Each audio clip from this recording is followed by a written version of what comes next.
I disciplined our daughter.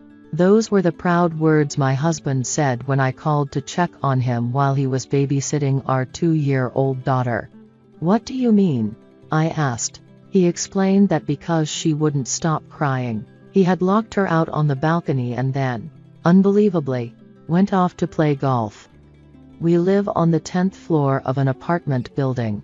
I felt my heart sink when my husband came home that evening. He was in for a horrible shock. Our daughter wasn't on the balcony. When he looked over the railing, he saw the ground below stained with deep red. I met my husband, Tyler, through a mutual friend. He was 10 years older than me, but I was attracted to his caring personality. He treated me like I was special, and our relationship smoothly moved from dating to marriage. Being with him was the happiest time of my life, and I believed that happiness would last forever, but it didn't. A few months after we got married, Tyler started spending less time at home, always blaming it on work. He'd come home after midnight or sometimes not at all, without even a call. I knew his job as president of his own company was demanding, but before marriage, he made time for dates and would text me often, even when he was busy. After marriage, things felt completely different. At Tyler's request, I quit my job as a nurse to be a full-time housewife when we got married. Because of this, I didn't want to complain when he was working so much. Then, unexpectedly, I found out I was pregnant. The baby we were expecting, created with the man I loved, was precious to me. Thinking about our future child helped ease the loneliness. After some time, I safely gave birth to our daughter, Olivia. While I was overjoyed to have her, Tyler's lifestyle didn't change. Him not being home became the norm. Even when he was home, he'd either be sleeping or glued to his phone, not paying attention to or helping with Olivia. On top of that, he would leave us behind on weekends to go golfing, his favorite hobby. Before we got married, my husband said he loved children and was excited to raise them with me. But now, his behavior showed no sign of that enthusiasm. My parents lived far away, so I couldn't rely on them for help. I was struggling through first-time motherhood all by myself. To make things harder, my husband was becoming more controlling. He started criticizing how I did housework, how we were raising our daughter, and how I disciplined her. He demanded that I be the perfect wife and mother. "Is this all you made for dinner? There's not enough variety," Tyler would complain when he came home late at night. "I'm sorry, but it's hard when you don't tell me what time you'll be home or if you're coming at all. I'm exhausted from Olivia's night crying, so I want to sleep early when I can." Is that how you talk to the man who supports you? Who do you think puts food on the table? You're home all day, so taking care of the child, the house, and me is the least you can do. Got it? My frustration with Tyler kept growing, but whenever I tried to speak up, he would yell at me and shut me down. I convinced myself that enduring all this was the best thing for Olivia, to keep peace at home. There were days I felt like I couldn't go on, but my daughter's sweet smile gave me the strength to keep going. However, something happened that made me fear I might not be able to continue this difficult routine. When Olivia was about 2 years old, I had a regular health checkup, and they found something unusual. I rushed to the hospital, and they told me, "We can't say anything for sure yet without more tests. You should schedule a thorough examination." I made an appointment for the following week. The examination would take all day, and I couldn't bring my 2-year-old daughter with me. I tried to arrange temporary childcare or a babysitter, but it was too last minute, and everyone was fully booked. My mother was elderly and in poor health, so I couldn't ask her to come all the way to watch Olivia. As I was trying to figure out what to do, Tyler surprisingly said, "I guess I'll have to take care of our daughter." I was shocked that he would offer, but I had an even bigger worry. Could Tyler really spend a whole day alone with Olivia? He had never taken care of her by himself before, so I was very concerned. Still, There was no other option. So I decided to trust him and left Olivia in his care. On the day of my examination, I woke up early and wrote down instructions for taking care of Olivia in a way that even Tyler could understand. I prepared their meals and made sure everything was ready. Taking care of a kid is easy, Tyler said with a yawn. Looking completely relaxed, I left for the hospital, feeling uneasy about leaving my daughter. Even during the examination, I couldn't stop worrying. Had he changed her diaper? Had he fed her properly? I was so distracted that I couldn't even think about the serious illness I might have. When there was a break during the tests, I decided to call Tyler to check on things. After several rings, he finally picked up. Is Olivia okay? Are you managing to take care of her? Everything's fine. I've disciplined her. What do you mean? I asked, confused. I thought I could just let the kid play by herself, but she wouldn't stop crying because of your bad parenting. So I taught her a lesson by locking her out on the balcony, Tyler proudly told me. What are you thinking? We live on the 10th floor. You're overreacting. This is all because you haven't disciplined her properly. I had so many things I wanted to say to Tyler, but Olivia's safety was my top priority. Bring Olivia back inside. Right now. I can't right now. I'm out. I'm busy. Bye. My husband said before hanging up, without the slightest hint of remorse. As I heard his words, I felt the blood drain from my face.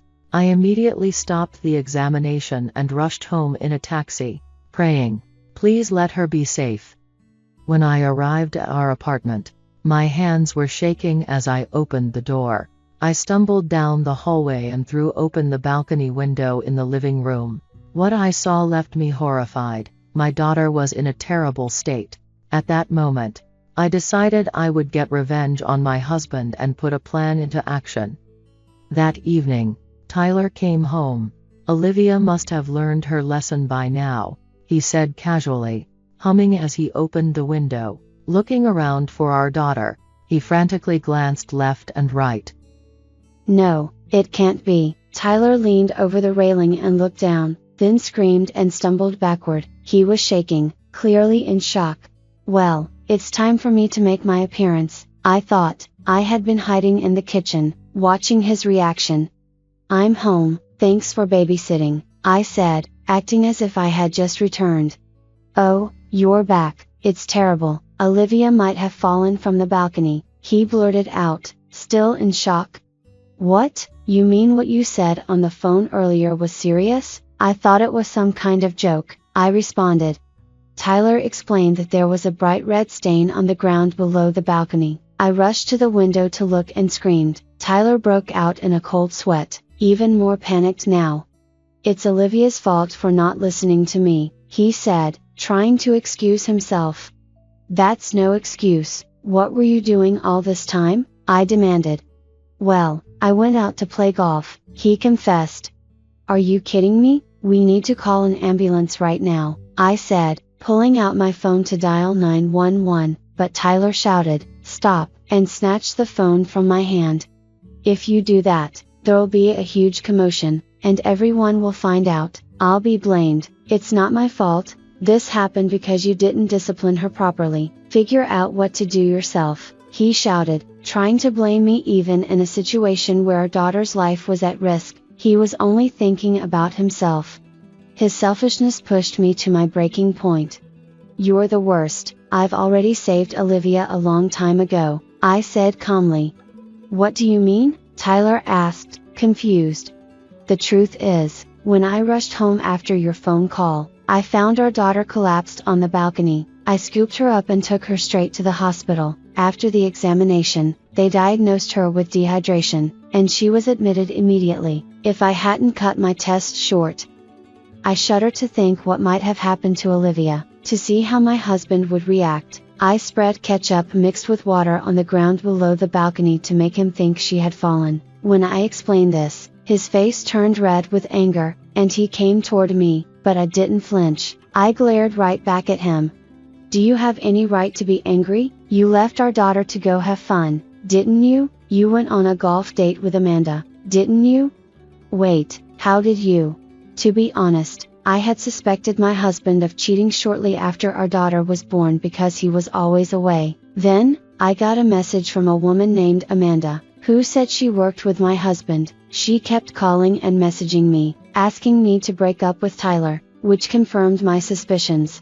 I could have filed for divorce right then, but Olivia was so young, and I needed to prepare carefully. During that time, I gathered evidence of how terribly Tyler had treated me and how little help he had been with childcare, all to ensure a favorable divorce. Amanda would constantly try to show off how close she and Tyler were. She even told me that all the times I thought he was working, they were actually on dates and trips together. So, when Tyler left Olivia on the balcony, I assumed he was off on another date with Amanda. Tyler looked shocked when I mentioned Amanda had been contacting me. I have enough evidence of your affair, please divorce me, I said, presenting him with the divorce papers. Furious, he refused. Amanda is just a fling, it's ridiculous to divorce over that. What about my reputation? I've been supporting you, so just shut up and do as I say.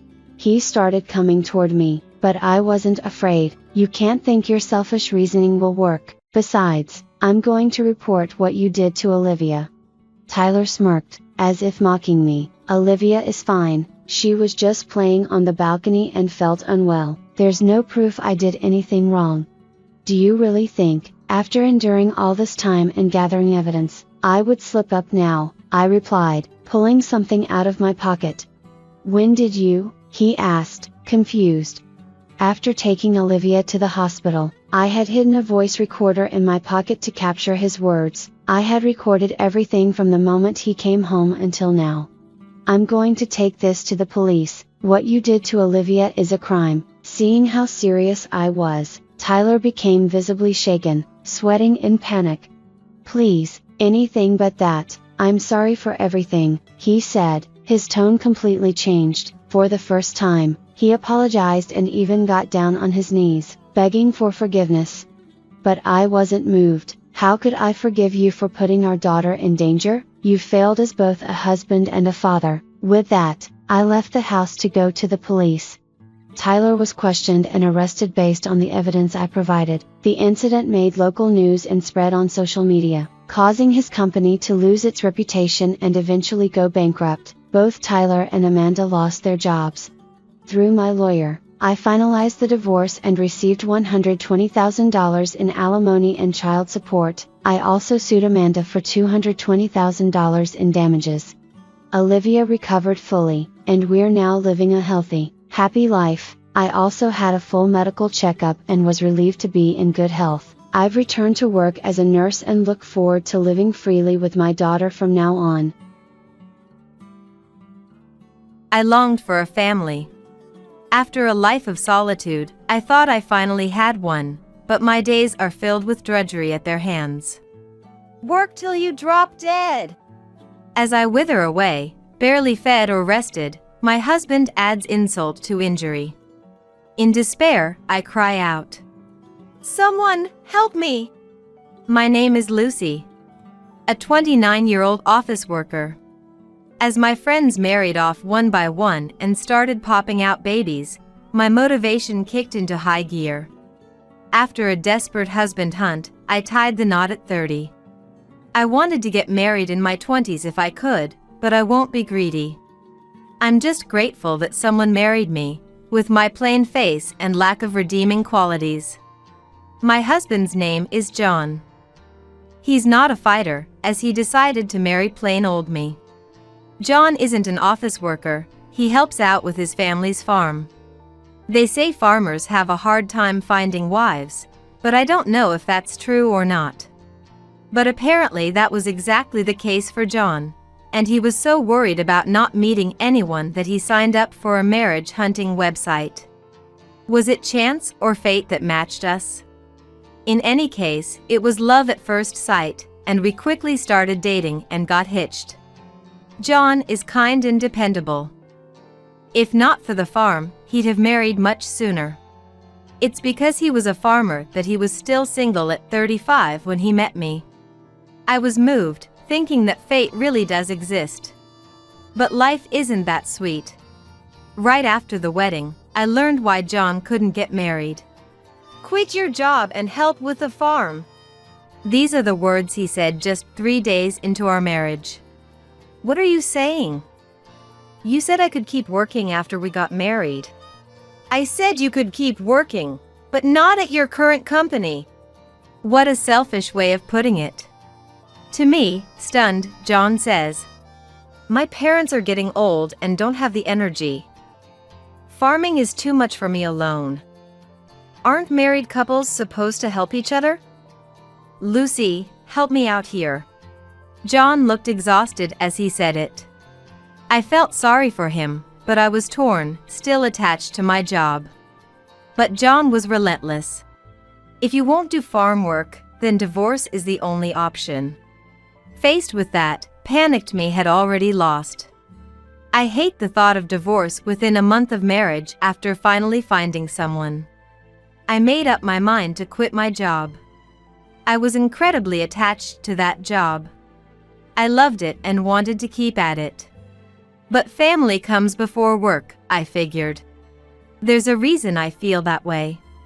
I never had a family of my own. The fact that I exist in this world means I must have parents, but by the time I came to understand things, they were already gone, and I was being raised in an orphanage. According to the staff, my mother apparently passed away from illness right after I was born. My father was still young and couldn't muster the resolve to raise me on his own. My parents had no relatives, so the moment my father abandoned me, my path to the orphanage was set. That's why I don't have a family. I love the other kids and staff at the orphanage, they're wonderful people, but they're definitely not family. I can't be spoiled, can't be selfish, can't be protected. I didn't have the environment that a real family would provide. My father would occasionally visit me at the orphanage, but only about once a year. It's a lot to ask a child to understand that this is their father, and he didn't know how to interact with me either. Despite our blood connection, we could never become a family. Maybe that's why I have an extraordinary longing for a family. And yet, the reason I couldn't get married until 30 was because I was desperate just to survive. Also, because I enjoyed my job. And now, I finally had a family. I figured it was better to let go of my job than to let go of that. I suppose my choice was already a mistake at that point. Before I knew it, time flew by. Years and years of non-stop work for 15 years. Before I knew it, I was being worked like a slave over and over again. The once kind John has retreated into the shadows, now transformed into a tyrant. The same goes for my parents-in-law. They work me like a slave. This is how my day goes. I wake up before sunrise and first prepare breakfast for the family. I immediately go to the fields to check on the crops. If there are problems, I deal with them. Even if there aren't, I patrol the vast fields alone. By the time I finish making my rounds, the sun has fully risen. Then I return home for a bit to clean up the dishes from the family's finished breakfast. I silently eat a single piece of bread, plain. Coffee and milk are strictly prohibited. I'm only allowed a single small glass of water. Then I immediately clean the house and prepare lunch. Once that's done, I maintain the farming equipment and check stock of necessary items like fertilizer. Then I check shipping arrangements with the agricultural cooperative and the prices with wholesalers for crops we've delivered. Then I check returned products and sales. There's just so much checking. By the time that's done, it's evening. I go to the fields one more time to check on things, then return home. When harvest season comes, harvesting work gets incorporated into this schedule too.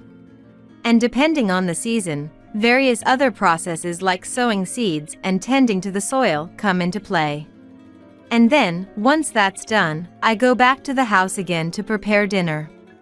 After that, I clean the bath and the house. I clean up the dishes after the family finishes eating. There's no lunch, and dinner is just a cup of soup and some pickles. And still, only 1 glass of water.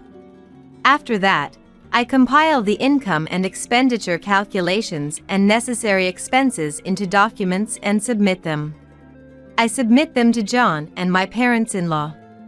This is the first time John and my parents-in-law make an appearance, and you might wonder what in the world they're doing from morning to night. The answer is nothing. My parents-in-law, who were in their 60s when we first got married, are now in their late 70s. They had that tendency from the start, but now they say they're too old and it's physically taxing, so they hardly do any farm work. I haven't seen my parents-in-law go to the fields in the past few years. As for John, he's been living thoroughly lazy days. In the beginning, he taught me the ins and outs of farming, but once he finished teaching me everything, he declared, "Well then, I'll leave the rest to you." After that, John barely helped out at all. I'm essentially working alone. After I've been on the move from morning to night, finishing both housework and farm work, my parents-in-law take the documents I hand over and yell, "Your work is too slow!" John also looks at the documents and, "What the hell is this? Don't go increasing unnecessary expenses." He scatters the papers at me. "But this fertilizer is essential for this time of year. You could cut costs more, you incompetent fool." 15 years ago, both John and my parents-in-law were doing farm work. Their sense of time is stuck in that era. It's been 15 years, and with the impact of recent social conditions, the skyrocketing of fertilizer prices won't stop. No matter how much I appeal this, it doesn't get through to them, and they say, "It's because you're incompetent," refusing to even try to understand. As a result, I'm told, "There's no need to buy clothes for you. Keep wearing old clothes. Don't eat extravagant meals. 2 meals of bread and soup are enough for you. Work for the family. If you slack off, this family will fall apart." And my meals are reduced to twice a day, just sliced bread and a cup of soup. I'm not allowed to take baths, and I just wipe myself with a wet towel every day. It's still fine in the summer. But in the winter, I've lost count of how many times I've gotten sick from that. However, no matter how poor my health gets, even if I'm running a high fever, I'm not allowed to rest. If you rest, our income will dry up. Are you trying to drive our family to ruin? John's yelling just echoes, and not once am I offered any words of concern for my well-being. Cold eyes, cold words, cold attitude, all of it conveys that both my parents-in-law and John see me as nothing more than a slave. In such a horrible environment, why don't I run away? I ask myself, but I can't find an answer. I can tell my own thoughts aren't working properly anymore. I'm surely numb. I know I should run. But the one time I brought up divorce, that was the only time John transformed. "Don't abandon us, Lucy. Without you, we're finished." Saying that, John's eyes welled up with tears. The family I sought and always wanted. Having finally obtained it, I couldn't bear to let it go, and at that point, I abandoned the option of running away. Call me foolish, I can't help it. I don't expect anyone to understand my feelings. I just want to protect my family, that's all. Unfortunately, at 45, I can no longer hope for children, but John and my parents-in-law are still going strong. And I have the crops that will respond if I work hard. The fact that I think this way probably means I'm already broken. I don't feel anything anymore, no matter what I'm told, no matter what I'm blamed for, even if I see my family living their lazy days. Every day, I just repeated the same things like a robot. But after 15 years of marriage, even I, in a state like brainwashing, finally realized. This situation is bizarre. I shut myself in my room after finishing a day's work. I can hear John's raucous laughter from the living room, and my parents-in-law yelling, "Make us a late-night snack." I feel I must obey my parents-in-law's orders, but my body won't move. There's a mirror in front of me. I haven't worn makeup in ages, but the vanity I've had since I got married reflects my face. In it, I see a version of myself that looks elderly. I gently place a hand on the mirror. "Who is this?" This is me. It's unmistakably me. Every day I was exposed to the sun's rays and made to work even in heavy rain. Working non-stop from early morning to late at night, I couldn't have nutritious meals. In that state, there's no way I could maintain a youthful appearance. Gently running my fingers through my hair, I find clumps of it falling out. I've reached my limit. I cover my face, feeling the urge to cry. But no tears come out. I'm dehydrated. And then, at that moment, "I'm going out drinking, so give me money." Suddenly my door burst open and John barged in, yelling, "What? But what about your money?" "Obviously, I used it all up ages ago." "Just shut up and hand it over." "Where's your wallet?" "That's for tomorrow's shopping." "You're just gonna waste it anyway, right? Better to not have it so you can save properly." "I'll use it for you." John pulls money out of my wallet without giving me any say. I'm so thin and weak now, there's no way I could stop him. "Oh right, I want champagne tomorrow, so have it ready."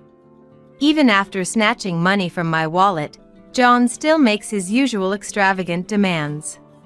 Where does he expect me to get money from? I'm at my limit. My muttered words don't reach John, and he leaves laughing. Maybe I should just leave this house. As soon as I think that, my unsteady body starts to move. Before I know it, I'm outside, and I've walked to the bustling city center. The pain in my feet brings me back to my senses. The lively downtown, dazzling neon lights, and the cheerfully laughing people passing by. It's like a different world. And then I face reality. Even if I leave home, where would I go? I can't go back to my old job now. Times have completely changed, and I know the work I used to do is no longer useful now. But having done only farming for so long, I don't have the courage to dive into a new field either. Is working in this house forever the only path left for me? I say path, but what I see in front of me is a sheer cliff. As I stand frozen, my mental state is pitch black. Still, to somehow survive, I suppose I have no choice but to return to that house. With heavy steps, I was about to head home when... "Geez, John, you drank too much." A woman's voice coming out of a bar made me stop in my tracks. I only thought that he has the same name as my husband, but I'm surprised by the person I see when I turn around. I instinctively hide behind a signboard and quietly peek, and there I see John. And with him is a woman clinging affectionately to his arm. John grins sloppily at the young, beautiful woman. "What is that?" My bewildered mutter doesn't reach John. The two don't notice me and start walking, so I hurriedly follow after them. I keep my distance so as not to be spotted and secretly tail them. The pleasantly drunk pair enters a hotel without hesitation. It's not the kind of hotel you stay at for a trip. It's a hotel for grown men and women. They must be used to coming here. The two enter without any hesitation, and I can only watch them go. What is this? Before I know it, tears are rolling down my cheeks. I've been worked to the bone from morning to night, telling myself it's for my family for 15 years. I've endured and worked hard for my tyrannical parents-in-law and the despotic John, and yet John steals money from me and cheats with another woman. He looks so happy, grinning from ear to ear at me, who has completely forgotten how to smile. This is too much. With the sensation that the ground is crumbling beneath me, I just keep crying. I don't remember much after that. I was in a daze-like state when I came to, and before I knew it, I had arrived home. My parents-in-law are already asleep, and the house is pitch dark. In the darkness, I return to my room without turning on any lights and sit down. My feet hurt from walking a long distance, but my heart hurts far more than that. I don't feel like doing anything and can't sleep, so I space out until morning comes. I know in the back of my mind what I should do. But I don't know how I should do it. Right now, I don't have money, of course, but I also don't have the will or energy to take action. Someone, help me. Even if I mutter it, no one will help me. Desperate to survive, I hadn't really made any friends. My companions from the orphanage are all desperate to survive too. I can't consult with them. The staff at the orphanage are busy too. It's not a place I should rely on after leaving ages ago. At a total loss, I'm simply at my wit's end. In my room, documents have piled up into mountains. I still haven't been allowed to purchase even one computer, and the old-fashioned manual work is nearing its limit. More than that, my mental limit is nearing. As I'm spacing out, the sun rises, and my parents-in-law come yelling. "What are you doing?" Because normally, I should have long finished preparing breakfast and gone to work in the fields by now. My parents-in-law, who never move a muscle themselves, who claim they're too old yet seem more energetic than me, who never do a thing. These people made John the way he is. The world looks coldly upon me, having come from an orphanage. If I make the slightest mistake, I'm met with eyes that say, "I knew it." But do people really fail because they don't have parents?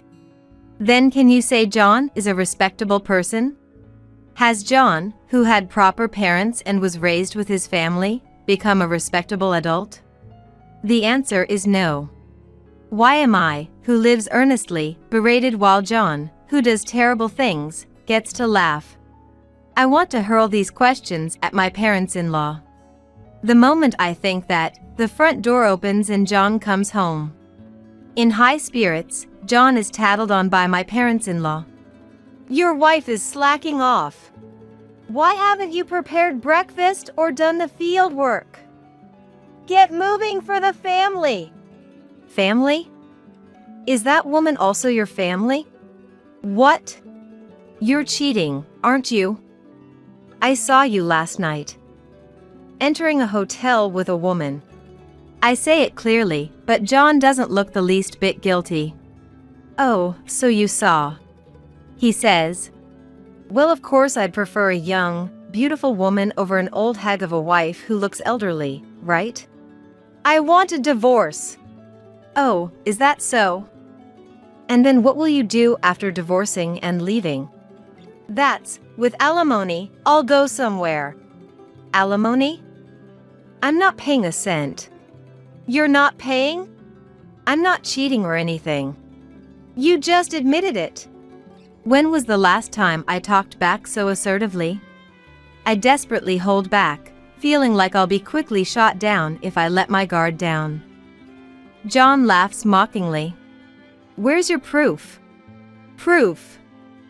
I clearly saw with my own eyes." As if that counts as proof. Without photos or obvious evidence that anyone can see, don't think you'll get any alimony. That's...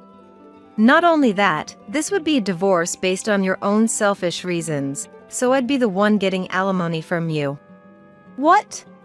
I can tell my face has gone pale. I can't accept it, I think it's unreasonable. But what John is saying makes sense too. No matter how skilled a lawyer I hire, without proof, I can't substantiate John's cheating and can't claim alimony.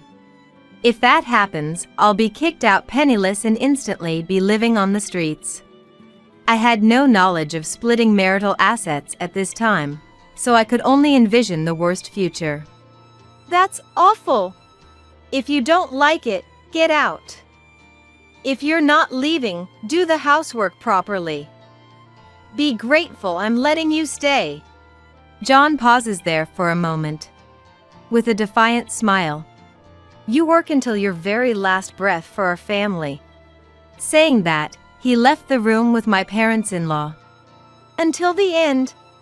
All I can do is mutter to myself. The meaning of the end is clear. Until my life runs out.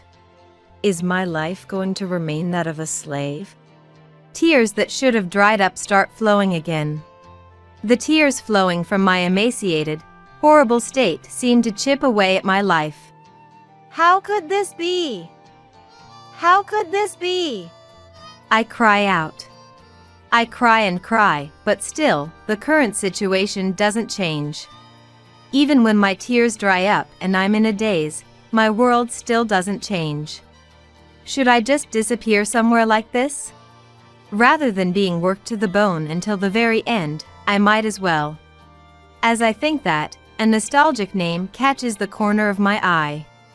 Is this an envelope? The sender's name is that of the orphanage. Buried in a mountain of documents, I hadn't noticed its existence. Wondering what it could be, I open the seal, and inside is a letter. Amazingly, it's a letter from my father. My father, who used to visit me at the facility when I was a child, gradually stopped coming as I grew older, and eventually, we stopped seeing each other altogether. That's why I never told my father about where I worked after leaving the facility or anything else. Naturally, my father doesn't know I got married either. This is a letter from him. Not knowing my whereabouts, my father sent it to the orphanage, and the staff forwarded it to the address they had for where I married into. Thinking, what could he want at this point? I open it, and inside are surprisingly warm words. The letter from my father starts with an apology. When I entered adolescence, I became irritable every time we met, and he no longer knew how to interact with me, so he found it hard to visit. It was an apology for not being able to do anything for me. Furthermore, he was posted overseas for work and spent over 10 years abroad, so he couldn't contact me. After those apologies, he asks about my recent situation. Are you doing well? I'm sorry for being a lousy father. At this age, I finally feel like I've mustered up the resolve to be a parent. If you're having any troubles, please contact me. As your father, I'll do everything I can. I know it's too late and I wouldn't blame you for being angry. But still, I am your father. I wish for your happiness, Lucy. As I read on, tears fall onto the letter. I think he's selfish. I think the father who abandoned me after Mom passed away is selfish. But surely, my father must have struggled too. Rather than raising me without any confidence, I'd be happier in an orphanage. I understand now that my father was thinking of my happiness in his own way. Now that I'm an adult, my rebellious phase is over, and I can understand how difficult it was for my father. Surely, my father was also grief-stricken when his beloved wife suddenly passed. My father loved my mother so much he couldn't recover from the despair. And now, my father has finally recovered, is facing reality, and trying to face me. He's trying to be a father. That made me happier than anything. My father, who wishes for my happiness, is concerned about my current situation, and cares for me. I feel like the distance between my father and me up until now is melting away. Before I know it, I have a phone in my hand. I don't have a mobile phone. There's only the house phone. I'll get yelled at if I use it without permission, but it seems John is out again and I don't sense my parents-in-law's presence, so they must have gone out too. Now's my chance. I dial the phone number written after "Please contact me if anything comes up." My heartbeat is loud. I can tell I'm nervous. I make the call even though I don't know what I should say. After a few rings, a nostalgic but slightly aged voice, my father's voice, reaches my ear. Hello. The moment I hear it, everything I had been thinking of saying is blown away. Tears spill out. Hello? Who is this? Well. What? Before I know it, words have left my mouth. Help me. Lucy? I didn't say my name.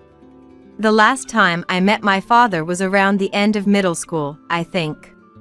My voice should have completely changed now that I'm an adult, but my father remembered. He noticed. Dad. Lucy. It is you. What's wrong? Dad, please, help me. Skipping over greetings like long time no see, and everything else, I yell. I yell and break down crying. Please, Dad, help me. John and my parents-in-law returned home late that night. The three of them were quite drunk, so they must have been out drinking, making me work while they live the high life. But they better be prepared, because their reign is about to end. Half a month after the phone call with my father. Sooner than I expected, my father contacts me. And then, my father comes to the house. On the day my father is coming, I don't wake up early as usual and sleep in until the time when I would normally have finished preparing breakfast. I'm woken up by the sound of my room's door being pounded on violently. Lucy, how long are you gonna sleep? Don't screw around. What about breakfast? The field work? Even as he pounds, the door doesn't open. Because I secretly put a lock on it. To John, who's tyrannical as always, I retort. Can't you prepare your own breakfast at least? How refreshing that moment is.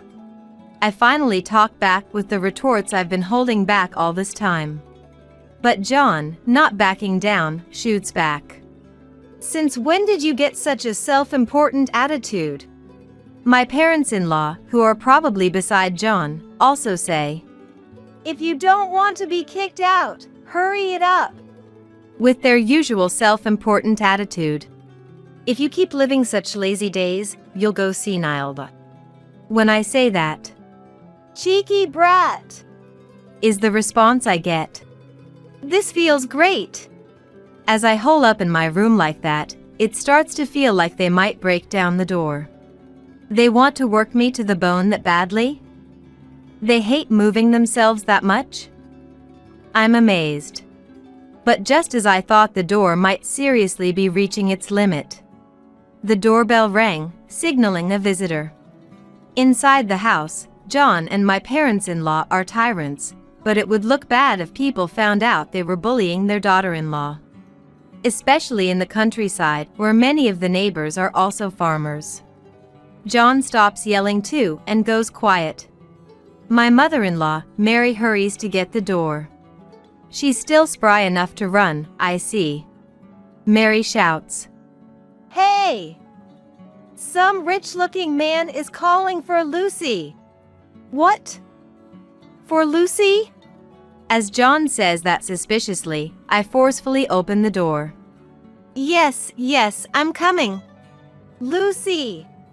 I shake off John, who's trying to stop me in a panic, and run to the entrance.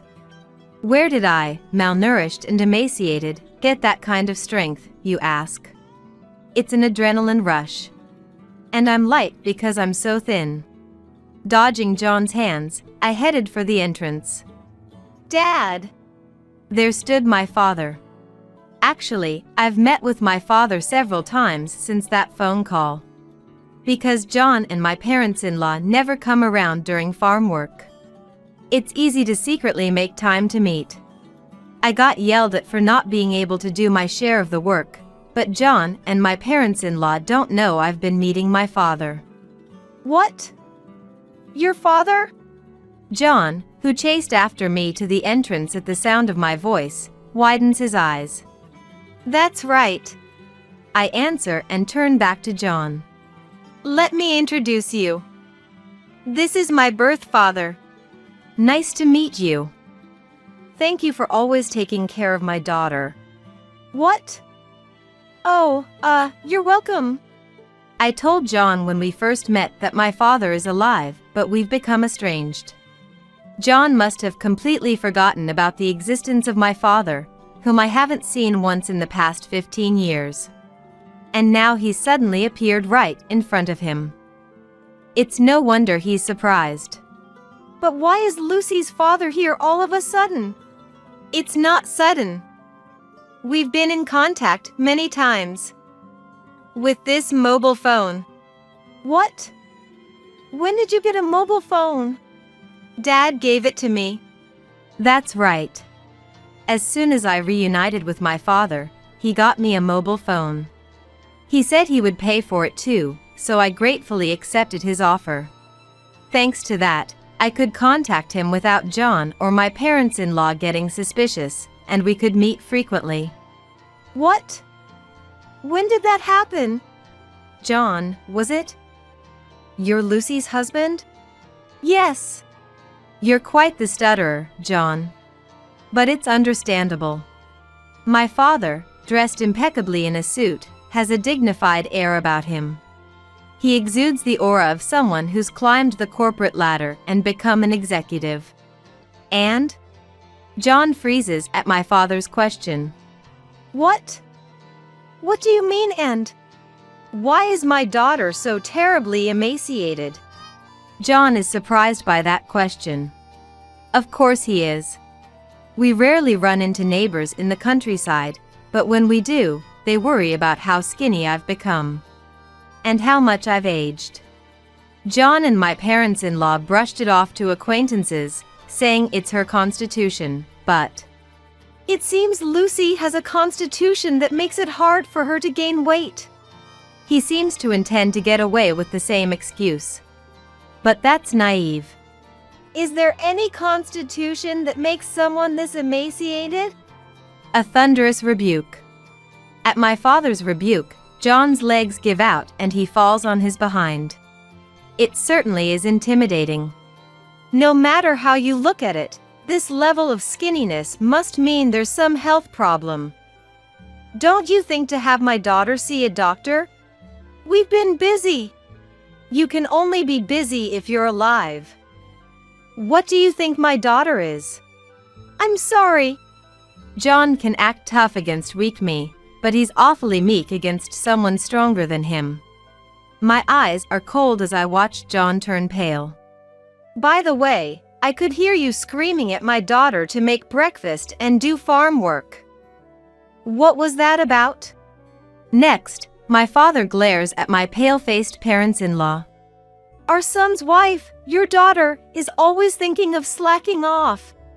I've had a chance to tour your fields a few times, but was I imagining that my daughter was the only one out there? Tour? When did you?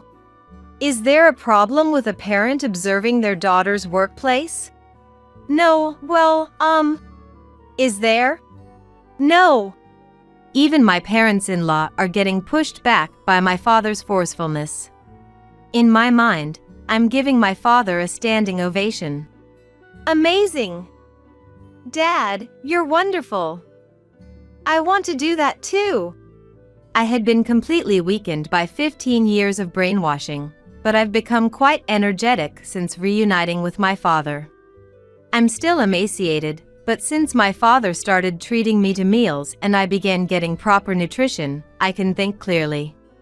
So I can't just leave everything to my father. Or rather, I want to speak up like him. Dad, Lucy, here's what we discussed. Thank you. As if remembering, my father hands me a thick envelope. There's so much here. Reading it all would be... As I'm bewildered. You only need the top 3 pages or so, he says, putting me at ease. I take them out, give them a once-over, and a defiant smile spreads across my face. I look up from the documents at John's face. What is it? To the perplexed John, I lift my hair and flash a smile. Behold, this supple hair. My hair that had been falling out like crazy from malnutrition is now supple and beautiful like it once was. It may be difficult to get it back to how it was in my youth due to my age, though. Still, it's on a different level from my hair quality just a little while ago. And so, having fully appreciated the beauty of my hair, I show John the documents. My father is an executive at a large company and has quite a few connections. One of them is with a detective agency, and he had them investigate your conduct. What? Yes, let's take a look here. Can't you see it? Has all that fooling around made your eyesight go bad? What did you say? I, who has good eyesight from continuous farm work, will show you. This here is the results report on your infidelity investigation, supervised by the detective agency. What? You can't understand just from a few long words lined up? No way! In other words, this is proof of your cheating. What?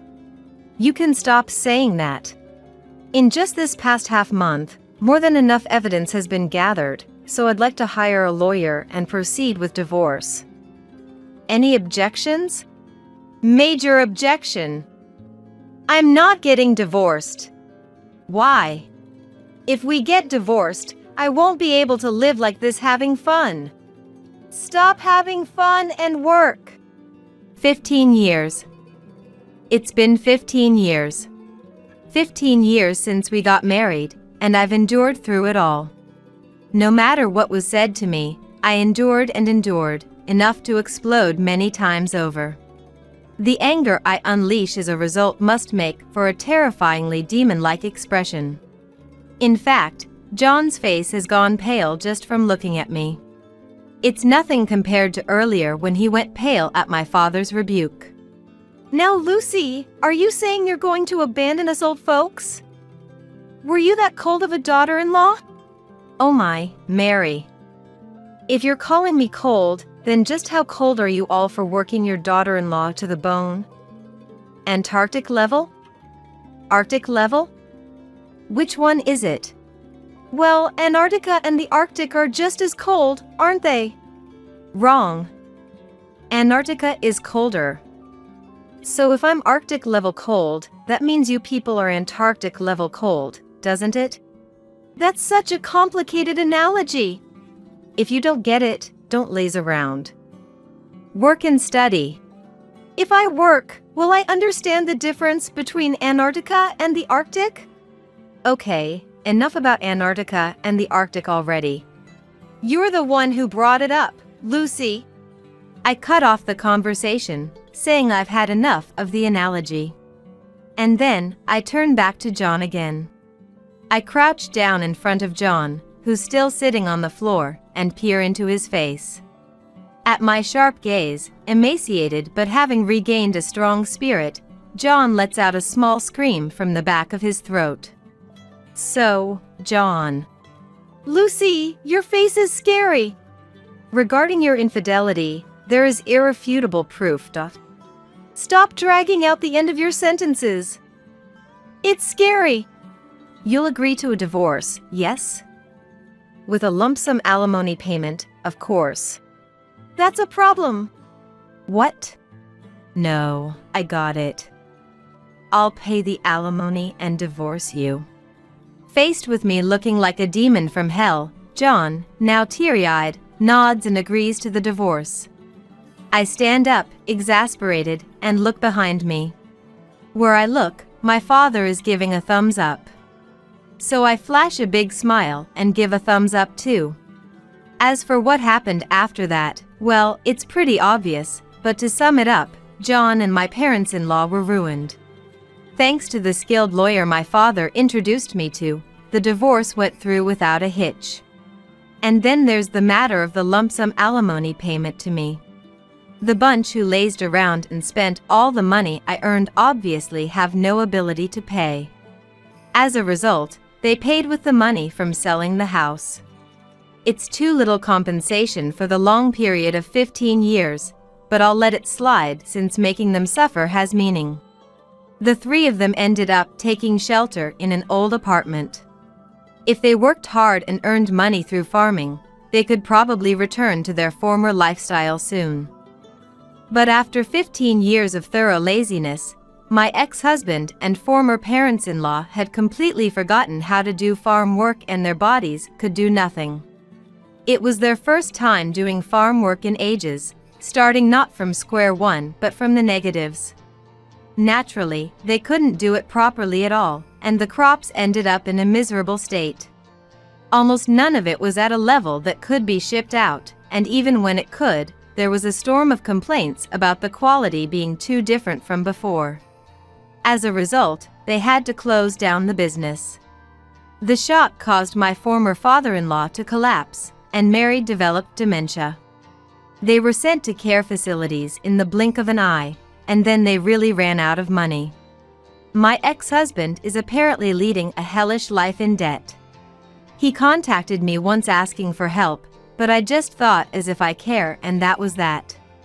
We're strangers now, after all. I've met with my real father many times since then. Even though he's getting on in years, he's still energetically doing his job. He's so cool. Our discord hasn't completely disappeared, but I want to take our time and slowly mend our relationship. When we meet, there's still an awkward feeling between us, but I'm sure that will go away soon too. I can feel my father's love, and I cherish him too. I'm sure this is what a real family is. As for what I'm up to, I've used the alimony I received to make a fresh start. I've begun a new life in a new home. I'm not in perfect health yet, so I'm just working part-time, but I want to gradually become able to do a proper job. Already 45? No, I'm still 45. My life is just beginning. James' first winter had arrived. The weather forecast reported a record chill for the day. I wonder if Susan and James are okay. They were the first to come to mind, my son's wife and their newborn. I hoped they weren't falling ill from the cold. Worried, I messaged Susan on my mobile phone that night. Are you and the baby all right? Hope you guys don't catch a cold. But after sending the message 2 or 3 times, not only did I not get a reply, but she hadn't even read them. She's serious by nature, so I hoped she wasn't overexerting herself. Waiting an hour more, I tried calling just to be sure, but again, no answer. Something must have happened. Without a second thought, I threw on a thick jacket, rushed out of my house, and drove to my son's family's apartment. Ringing the doorbell yielded no response, and I imagined Susan collapsed inside. I immediately called the apartment manager to have the door unlocked. No lights were on inside, only the faint intrusion of streetlights. Groping along the wall, I relied on memory to find the switch. But no matter how many times I flipped it, the electricity wouldn't come on. What's going on? Anxiety and irritation were about to make me explode. Reluctantly, I lit up the interior with my mobile phone's light as I stepped in. Susan, are you there? Perhaps they were just out. As I was about to turn back, I thought I heard a baby's cry from the direction of the bedroom. Susan, are you there? I immediately headed toward the bedroom where I thought I heard the voice. Susan! There, Susan was shivering from the cold, wrapping the newborn James in a blanket, trying desperately to protect him. What happened? Shining the light, I was shocked to see Susan's long hair, her pride and joy, chopped off nearly to baldness. This is terrible. How could this happen? My name is Elizabeth, and I am 61 years old. I have worked as a hairdresser for many years in my home-based salon. Enjoying leisurely chats with my beloved clients while working has been my greatest joy. The shop was something my husband and I started together. He passed away from cancer at a young age. It was right after our son, John, was born. Yet, I didn't falter and raised John on my own. However, John wouldn't listen to anything I said and started skipping classes in middle school. When he did go, he caused trouble, and I was called to apologize countless times. After graduating middle school, John started going out every day. Was it a feeling of inferiority because he didn't have a father? Or was it my failure as a mother? Unable to find an answer, I was always worried about John's future. So when one day, out of the blue, John said, "I want to be a hairdresser," I wondered if I was dreaming. What brought this on? "Being a hairdresser is cool, you know," John replied with a laugh. Kids do end up following in their parents' footsteps, no matter what they say. Regardless of the reason, I was happy to see my son finally showing interest in his future. John graduated from beauty school smoothly and began working as an assistant at the shop where the beauty school graduate owned. Susan, who would later become his wife, was also working there, and it seems John was smitten with her at first sight. After a vigorous courtship, they decided to get married.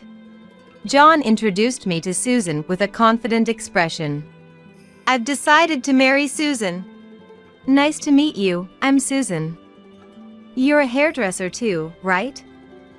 "I look forward to learning from you." Susan was a beautiful woman with a bright smile and long hair that suited her perfectly. "I hope we get along well." I liked Susan the moment I saw her. One day, a year after their marriage, John said he wanted to start his own shop. Though he hadn't been an assistant for long, John seemed to have gained confidence as a hairdresser. "I want to have my own shop and compete on my own skills as a hairdresser." Honestly, I was a bit anxious. I knew from years of experience that it's not easy for a newcomer to start their own business in this field. But I couldn't ignore John's serious ambition. "How much money do you have?" When I asked, John showed me his bank account with a slightly troubled expression and a sigh. Though his income as an assistant came in every month, he was spending just as much. This wouldn't get him anywhere near the financial stability needed for independence. Most of John's hard-earned income was squandered on frivolities. Perhaps I should have advised him to give up then, but instead, I smiled and acquiesced.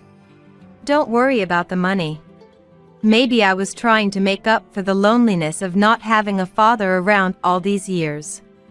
Truth be told, I hadn't touched the life insurance money left by my late husband. For John's sake, I'm sure you will understand. As I gazed at the photo of my late husband, I spoke to him in my heart. Since Linda, who is well-versed in real estate, was among the guests, I decided to consult her. "I think that place would be good for you." It was a property that had been used as a hair salon until 6 months ago, but the owner, being elderly, had apparently closed the shop. "The location isn't bad, so it might just be perfect for your son's startup." Furthermore, when it came time to start the renovation work, thanks to the help of other guests, the construction went smoothly. And the opening of the shop came in no time. "I never thought you would become independent in such a short period." You better thank everyone. You can't do anything on your own, after all. I know that. I'm grateful to you, Mom. After that, I entrusted John with the bank account containing the remainder of my husband's estate. The purchase and renovation costs of the property turned out to be unexpectedly low, so more than half of my husband's estate was still left. "This is a gift from Dad to you. Use it carefully for business expenses. Don't ever waste it." Yeah. I'm not a kid, I know without being told every time. John chuckled, somewhat annoyed. "Elizabeth, please rest assured. I'll keep a strict eye on John to make sure he doesn't use it for anything strange." I couldn't help but laugh at Susan's words. Regardless of John, having the reliable Susan helping out, I thought optimistically that I didn't need to say any more. I decided to watch over their business from afar. However, I soon realized that my thinking had been too naive. Susan, after finishing her work, would occasionally visit my shop to update me on their progress, and each time, her expression grew darker and more troubled. 3 months after my son's independent start. John is not focusing on his work, and it's causing problems. John? Why? At the beginning of the shop, John was also enthusiastic. He was full of spirit, and with his skills, the business was sure to prosper. But after a month, his smile disappeared, and he began to treat the customers coldly. This continued for 3 months, and the shop's reputation gradually worsened. Eventually, customers stopped coming. Hearing Susan's report, I was incredulous. John had been the one who wanted to have his own shop. He had been so eager before the opening. What could have happened in such a short time?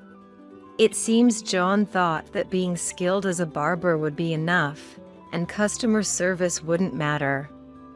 But running a shop isn't like that, Susan said, sighing. Indeed, as Susan said, running a shop isn't just about being a good barber.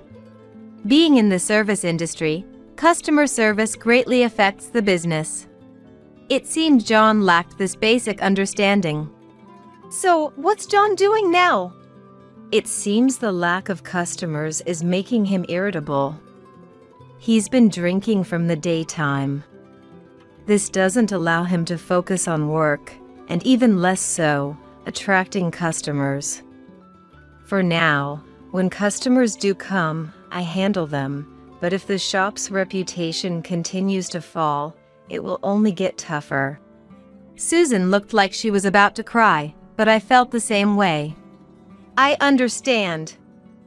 I'll have a stern word with him next time. Thank you so much, Susan said politely, then brushed back her long hair. Your hair always looks so mesmerizing.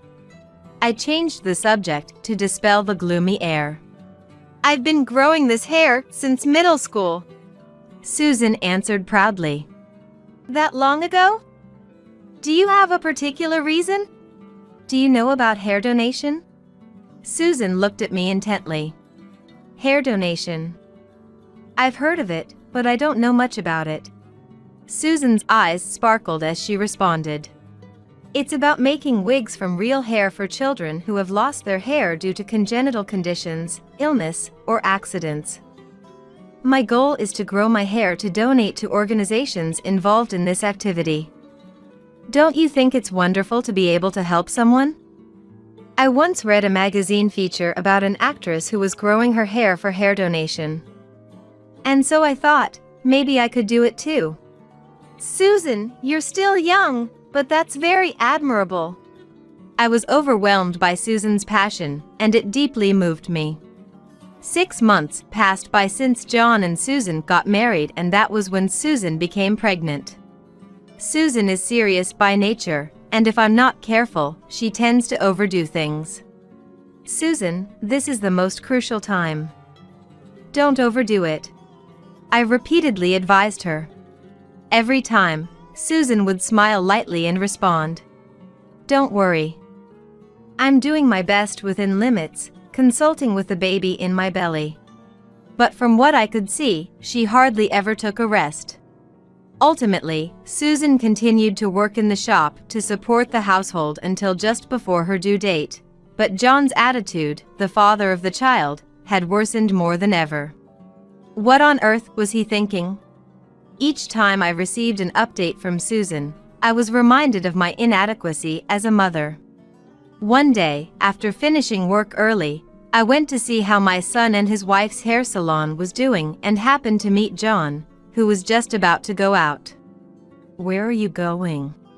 "Out for a drink. No customers are coming today anyway," John said, without any sign of hurry, laughing off his circumstances. The lack of customers had become a norm for John, and he no longer showed any effort to improve the situation. "You're about to become a father, you know?" Even when I criticized him, John, as if he couldn't be bothered, waved his hand as if shooing away an insect and mounted his motorcycle.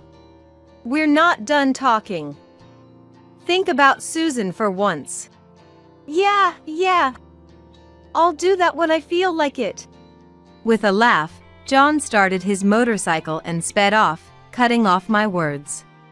Upon entering the shop, I found Susan cleaning the floor. "Today, we managed to have one customer come in," Susan said, smiling brightly, but her face looked more haggard than one would expect of a pregnant woman. "Are you eating properly? Make sure you're getting enough nutrition." "Don't worry, Elizabeth. It's not for you, Susan. It's for the baby in your belly." I spoke a bit harshly, but I deliberately used a strong tone. Susan seemed to understand my real intention and responded with teary eyes. "Thank you. What's the use if the crucial father isn't there to support her at such a time?" I wanted to scream at John, who wasn't there, from the bottom of my heart. According to Susan, the shop's management was far from smooth. Yet, John was out every night, spending money without any limits. It was a mistake to hand over the bank account to that child. I regretted my judgment, but it was too late. Susan never neglected her hair care, no matter how busy she was. Gently stroking her belly, Susan said, "I want to teach the child about to be born the joy of being helpful to someone." Hearing that, it made me feel that I wanted to support her as much as I could. In place of my useless son, I decided to go to the apartment where Susan and her family lived to help with her chores. "I'm sorry for all the trouble." "Don't worry about it. You just focus on the baby in your belly. It was my fault for raising my son this way." Because of that, Susan was suffering. Maybe it was my way of trying to make amends, however small. At the end of summer, Susan started labor earlier than expected and was rushed to the hospital. Even then, John was unreachable, wandering somewhere. I kept sending messages to John, but no matter how long I waited, I got neither a reply nor even a read receipt. What on earth is he doing at such a time? Since both of Susan's parents had already passed away, I was the only one who could be there for her. "Susan, I'm here, so don't worry." I kept offering words of encouragement to Susan, who was desperately facing childbirth. After a long and difficult labor, I heard the baby's vigorous cry. "Susan, you did it!" Tears welled up in my eyes, but John, who was supposed to be there, never showed up. My grandson James faced his first winter. The weather forecast reported record cold, as it was so cold that it was hard to get out of bed. I wondered if they were okay. The first thing that came to mind was Susan and the newly born James. I hoped neither of them had fallen ill due to the cold. Worried, I sent Susan a message on my mobile phone that night. "Are you and the baby all right? Hope you guys don't catch a cold." But, after sending the message 2 or 3 times, there was no reply, not even a read. I worried that Susan might have fallen ill and become unable to move. I hoped her serious nature hadn't led her to overdo it. After waiting another hour, I called just to be sure, but the result was the same. Something must have happened. Without a second thought, I put on a thick jacket and rushed out of my home, driving to the apartment where my son's family lived. When I parked in front of the apartment, the house was enveloped in darkness. It's not unusual for families to spend the end of the year and the new year abroad, but I hadn't heard any such plans from Susan and her family. To begin with, they shouldn't have the financial leeway for travel. I rang the doorbell, but there was no response, and I imagined Susan collapsed inside. I immediately called the apartment manager to have the door opened. After thanking the manager who said they would wait outside, I stepped into the house. There was no light anywhere, and only the whiteness of the streetlights faintly seeped in. There should be a light switch right near the entrance, if I remembered correctly. Relying on memory, I groped along the wall to find the switch. However, no matter how many times I flipped it on and off, the electricity didn't respond at all. "What's going on?" Filled with anxiety and irritation, I reluctantly used my mobile phone's light to illuminate the room and said, "Susan, are you here?" There was no reply when I called out in the living room. Could they just be out? Just as I was about to turn back, I thought I heard a baby's voice coming from the bedroom. "Susan? Are you there?" I immediately headed towards the bedroom where I thought I heard the voice. "Susan!" Susan was shivering from the cold, desperately wrapping her newborn, James, in a blanket to protect him. "What happened?" When I shone the light on her, to my astonishment, Susan's once prideful long hair had been chopped short, almost to a buzz cut. Her eyes were red and swollen as if she had been crying for a long time. "This is terrible. How did this happen?" I took off the jacket I was wearing and draped it over Susan. "It's okay now. You don't have to force yourself, just tell me what you can." "What happened?" Susan began to speak in a slow voice. John had continued to go out every day, just as he did before James was born. Eventually, they could no longer afford the electricity bill. Susan had reached her limit and scolded John, hoping he would show more responsibility as a father. But her hopes did not reach John.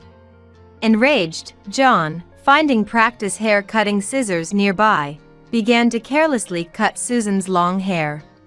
Susan initially tried to resist, but stopped, fearing any harm might accidentally come to James. "Now you won't dare show your face in public," John said, laughing. I was at a loss for words at my son's cruel actions. "Why didn't you tell me it had gotten this bad?" "I'm sorry, Elizabeth. I'm sorry." Susan began to blame herself again.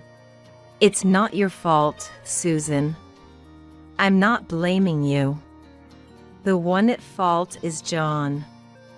You did nothing wrong." Susan must have kept silent not to worry me. I hugged Susan tightly as she cried. This situation was the result of me spoiling John to the extreme. Filled with frustration at my own inadequacy and anger towards my son's inability to empathize with others, my heart was aflame. I took a deep breath and called John. "Mom, it's been a while. What's up all of a sudden?" "I just wanted to hear your voice after so long. How are things there? Are Susan and James doing well?" "Of course. Everyone's doing fine. Nobody answers the home phone." "Where are you now?" John paused for a moment as if searching for an excuse. "Actually, the three of us are in Hawaii. We'll be back next week." "Oh, Hawaii, huh? That sounds nice." John boldly lied, thinking I was unaware. What was the point of all my efforts for John? After losing my husband when I was young, I worked non-stop as a hairdresser. All to raise John into a decent person. So when John said he wanted to become a hairdresser and start his own business, I didn't hesitate to fulfill his wish. Yet, John carelessly spent the inheritance left by his father for his own pleasures, without a thought for my feelings. Even worse, he treated his wife and child with unimaginable cruelty. I could never forgive him. My expectations for John turned into disappointment. "What would you like as a souvenir?" "Look forward to it." "Anything is fine. You're coming back next week, right? Just come back safely." "Hey, Mom, you sound a bit off." "What's wrong?" John seemed to be saying something else, but I hung up without paying him any further attention. I thanked the manager who was waiting outside the apartment and decided to take Susan and James back to my home. Then, I called everywhere I could think of. A week passed, and I received a call from John on my mobile phone. He was in high spirits, saying he had just landed at the airport. "I'm back. I even bought souvenirs for you." John was trying to play the part of the dutiful son now, but my heart wasn't fooled. "That's nice. I replied in a monotone voice, but John seemed oblivious to the change in my tone. Soon, a taxi stopped in front of me.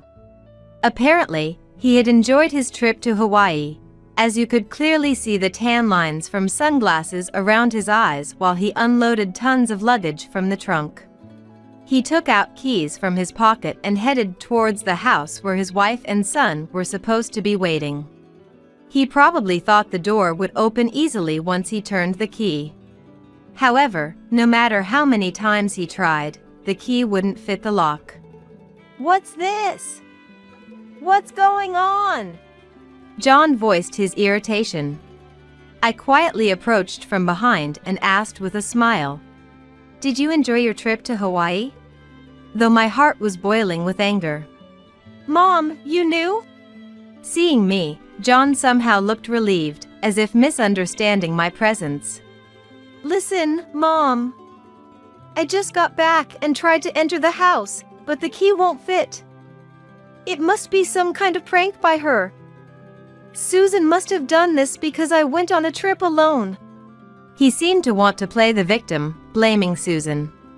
"You left Susan and newborn James to go on a trip, and what were you doing?" "I've told you a million times.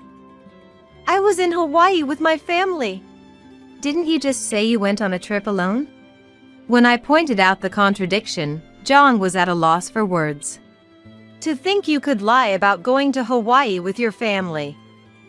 Susan was, cut off from electricity, shivering in the cold, holding James close to keep him warm. And to cut off Susan's long hair she was so proud of. Don't you feel any remorse as a human being?" That was bad, I admit. But I really need to get inside the house now. It's freezing. John showed no remorse, rubbing his arms for warmth. "The cold Susan and James experienced was nothing compared to this. And your home isn't here anymore. I've canceled the apartment lease. You'll have to find your own place to live from now on." "Canceled? Why would you do something like that?" John panicked, but the apartment lease was in my name to begin with.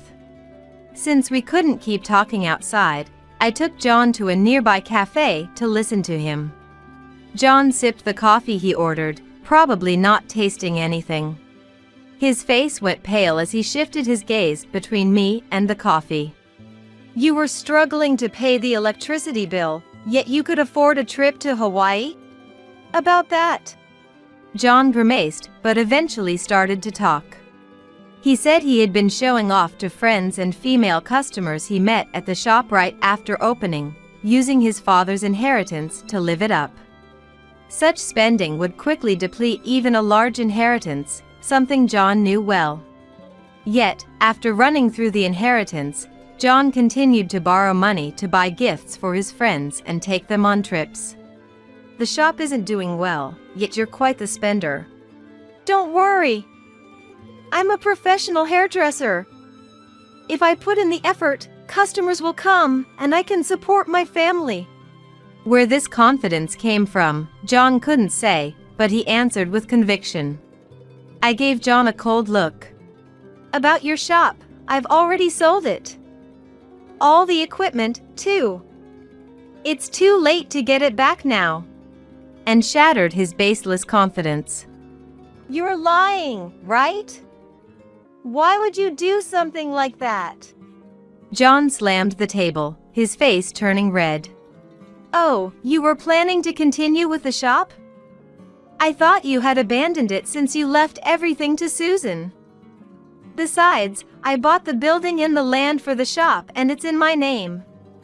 You have no right to complain now."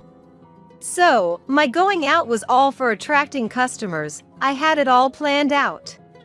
John looked like a child about to cry because he couldn't get the toy he wanted. "If you're so confident in your skills, you'll bounce back quickly." I coldly pushed my son away, leaving only the money for the coffee on the table before exiting the cafe. A month passed. Susan and I avoided contact with John, but bad rumors naturally reach a parent's ears. After being rejected by me, John apparently turned to his friends, asking them for money. But those friends had originally gathered around John for his money. As expected, none of them were willing to help John now that he had lost his financial power. Furthermore, John was reported to the police for stalking female customers he had approached in his shop.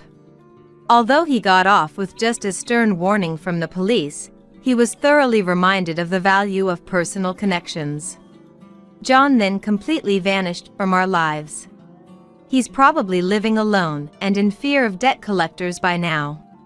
Everything that happened to him was all caused by him and no one else. My anger towards John isn't just about his reckless spending.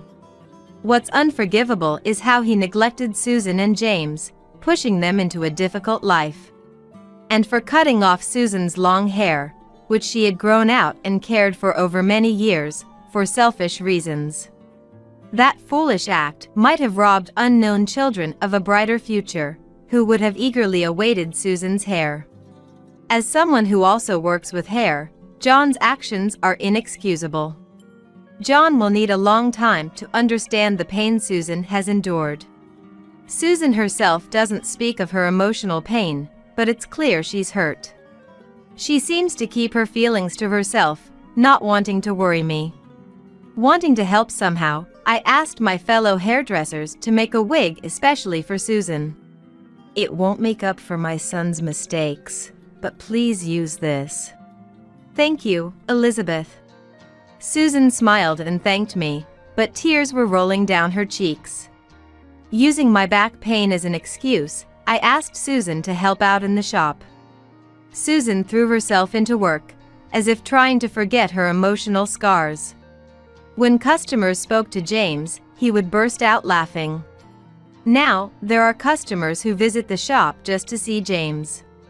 Susan, gradually regaining her physical and emotional strength, has started to take steps towards divorcing John. The presence of Susan and James brightens and enlivens the shop. Drawn by Susan's cheerful atmosphere, many women, also raising children, started coming to the shop as customers. All right, let's work hard and do our best. Today, like any other day, the shop is filled with smiles. In the corner of the shop, James is sleeping soundly, making cute little snores. This person hasn't regained consciousness even once since being brought to the hospital. Yes, that's right. It seems her body became weaker after a fracture before. Then it's about time, isn't it? I'll prepare the funeral wreath. As I was speechless at my assail Nancy's words, Nancy, without showing any concern for me, looked down at Mom lying in the bed and said, "So, I can finally say goodbye," and laughed mockingly before walking away. I was dumbfounded, unable to understand and too stunned to even feel angry. I sat down, placed my hand on my forehead, and sighed. This was too harsh to be a joke. Not funny at all. Is it even right to say such things about one's own parent? I don't have children, so I don't know, but I think I would be sad if my daughter spoke to me that way. As I thought this, my MIL Barbara, who had been unconscious, slowly began to rise. Oh my! Barbara! I woke up because I heard Nancy's voice. That's right, there was something I wanted to tell before I die. Barbara spoke to me with a clarity unexpected from someone who had been unconscious. And I will never forget the smile on her face. Just 3 days later, Barbara passed away in the hospital where she was admitted. It was around the time when the buds on the cherry tree visible from the hospital room window were just beginning to bloom. My name is Linda. I am 58 years old this year, and my husband David, who is the same age, and I have lived a peaceful life without any major fights or troubles since our marriage. The only regret in our lives was not having children, but after we both turned 50, we stopped worrying about it from the bottom of our hearts and started looking forward to how we would spend our retirement together. David had been running a chain of eateries for a long time, but was transferred to the headquarters for his skills, and now he is in charge of several stores, leading a busy life. As a housewife, I tried my best to support my busy husband by always being frugal and ensuring he could truly rest when he came home by keeping the room clean and always arranging flowers by the living room window every weekend. I don't know if David is interested in flowers, but arranging seasonal flowers in a vase became my only hobby, hoping it would bring him some comfort. That's an unusual flower, isn't it? Lily of the valley? David pointed at the flower on the table and said to me. Without touching his breakfast bread and with a cup of black coffee in one hand and the newspaper in the other, he shifted his gaze to the flower. It's a snowdrop. In a small vase made for single flowers, a delicate white flower blooms downward at the tip of its slender stem, presenting a cool demeanor. The white flower, mistaken by David for a lily of the valley, is a cute flower that tells us of the arrival of spring in our garden. They bloomed in the garden's flower bed again this year. I decorated with a few because they're so cute. They might wither quickly since they don't take up water well. I see. They're beautiful. David folded the newspaper on the table and quietly murmured as he looked at the flower again. How has Barbara been lately? What do you mean? Are you in touch? Aren't you going to visit during the holidays this year? Even though we didn't have children, we still visited each other's parents a few times a year. However, recently, David has been busy with the opening preparations of new eateries he's in charge of, making it difficult to take a long break. David folded the newspaper, looked up at the clock on the wall, and stood up. That was my cue to hand him his lunch. Take care. Will you be home early today? Not sure. Oh, no. I'll be home early today, David said while looking at the calendar on the wall. Today was their wedding anniversary. After David left the house, I started preparing to make the special meal I had planned for today. The sunlight streaming through the curtains grew stronger, signaling it was noon. I was heating up last night's dinner in the microwave when the phone rang. The landline, which rarely rings. It was mostly unused, but calls from relatives or Barbara usually came through it. So, when the landline rang, it often meant something had happened with the family, and I picked up the receiver a bit nervously. Hello? It was Barbara on the line. It's been a while, hasn't it? Barbara greeted me in her usual tone. Sorry for calling out of the blue. David's not there, I assume, since it's a weekday. There's something I wanted to ask him. I see. I'll pass the message when he gets back. That would be great, thank you. Actually, Barbara explained that she had fractured her right leg recently when she missed a step on her staircase at home. She had called an ambulance herself and received treatment, but now she was finding it difficult to do shopping due to her condition. Having a fractured leg is really troublesome. I've been able to take care of myself until now, but even small tasks have become difficult at this age. I see. If it's okay with you, I can help out. I'm a housewife and have some free time. What are you talking about? I know because I was a housewife too. It's tough being a housewife. Husbands expect more than just ordinary housework as if it's a given. Isn't David being demanding? I chuckled over the phone. David is very kind and wouldn't get upset over me cutting corners with the housework. I thought Barbara, being his mom, must understand this even better than I do, maybe even more than I realize. That night, David came home unusually early. We enjoyed a delicious dinner together, sipped on slightly expensive beer, and reminisced about funny stories from when we first met. The cake David brought home was a cheesecake from my favorite shop. The shop was in the opposite direction of his workplace, and I couldn't help but smile at the thought that he went out of his way to choose my favorite shop instead of one nearby. After dinner, while doing the dishes, I told David about the call from Barbara. David came to my side while I was washing the dishes. "What did you say?" I wiped the washed dishes with a towel and put them back on the shelf. "Barbara fractured her leg at home. She asked if you could take her to the hospital and for shopping, maybe once every 2 weeks, by car." "Once every 2 weeks? She's really holding back. Actually, someone needs to take care of Mom. Life would be uncertain otherwise." I know it might be presumptuous, but when I offered to help, she refused. "She told me to take good care of you instead." David laughed heartily and then immediately turned serious. With Fael gone, there had always been concerns about Barbara's living situation.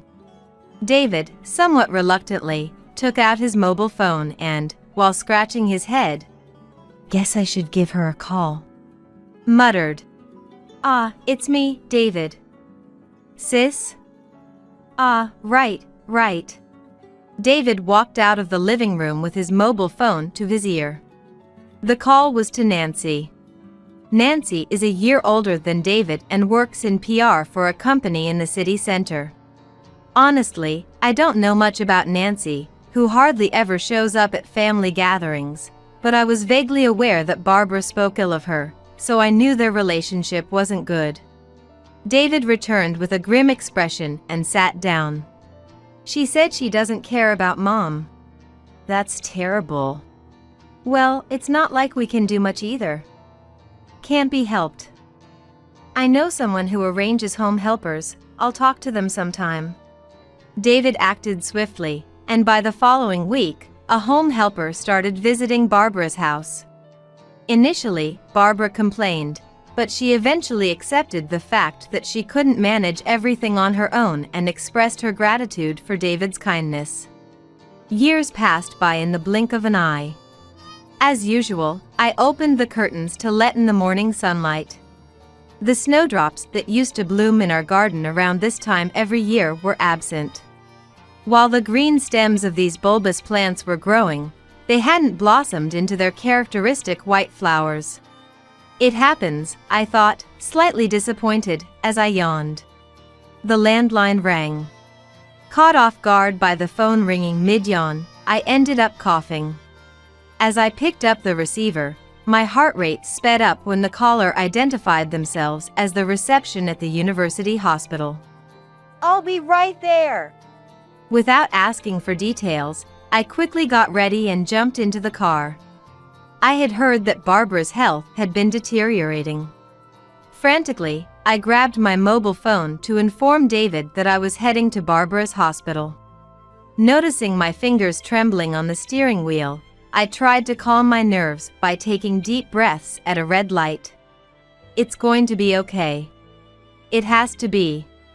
For some reason, I couldn't stop thinking about the snowdrops I had seen in the flower bed earlier.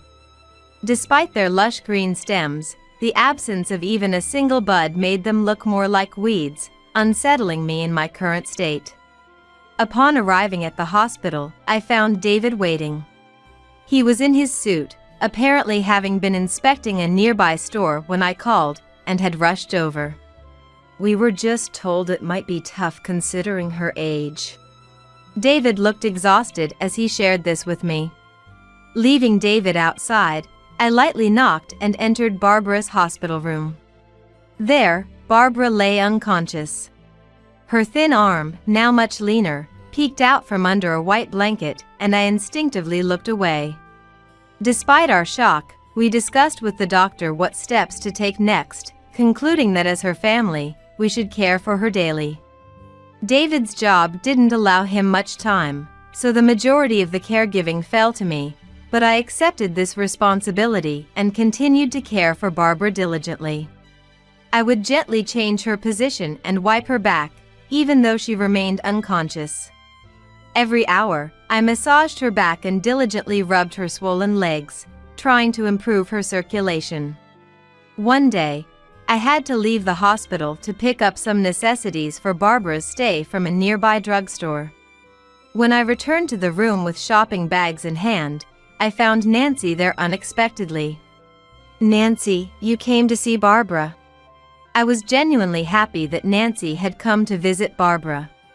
Despite everything, the fact that Nancy came to see her, even if it was a bit late, made me happy, thinking she must have been worried after hearing that Barbara had lost consciousness. Nancy glanced at me and then smirked unpleasantly, curling one side of her mouth. This person hasn't regained consciousness even once since being brought to the hospital, it seems. Yes, that's right. It seems her body has weakened since the fracture before. Then it's about time, isn't it? I'll prepare the funeral wreath. I was speechless at Nancy's words. Without showing any concern for me, Nancy looked down at Mom lying in the bed and said, "So, I can finally say goodbye," and laughed mockingly before walking away. I was dumbfounded, unable to comprehend and too stunned to even feel angry. I sat down, placed my hand on my forehead, and sighed. This was too harsh to be a joke. Not funny at all.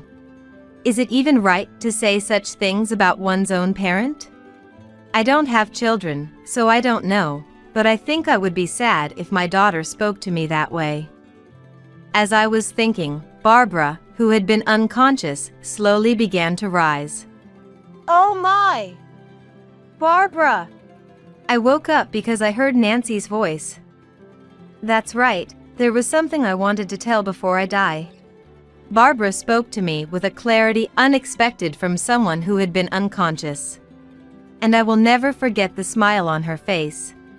Just 3 days later, Barbara passed away in the hospital where she was admitted. It was around the time when the buds on the cherry tree visible from the hospital room window were just beginning to bloom.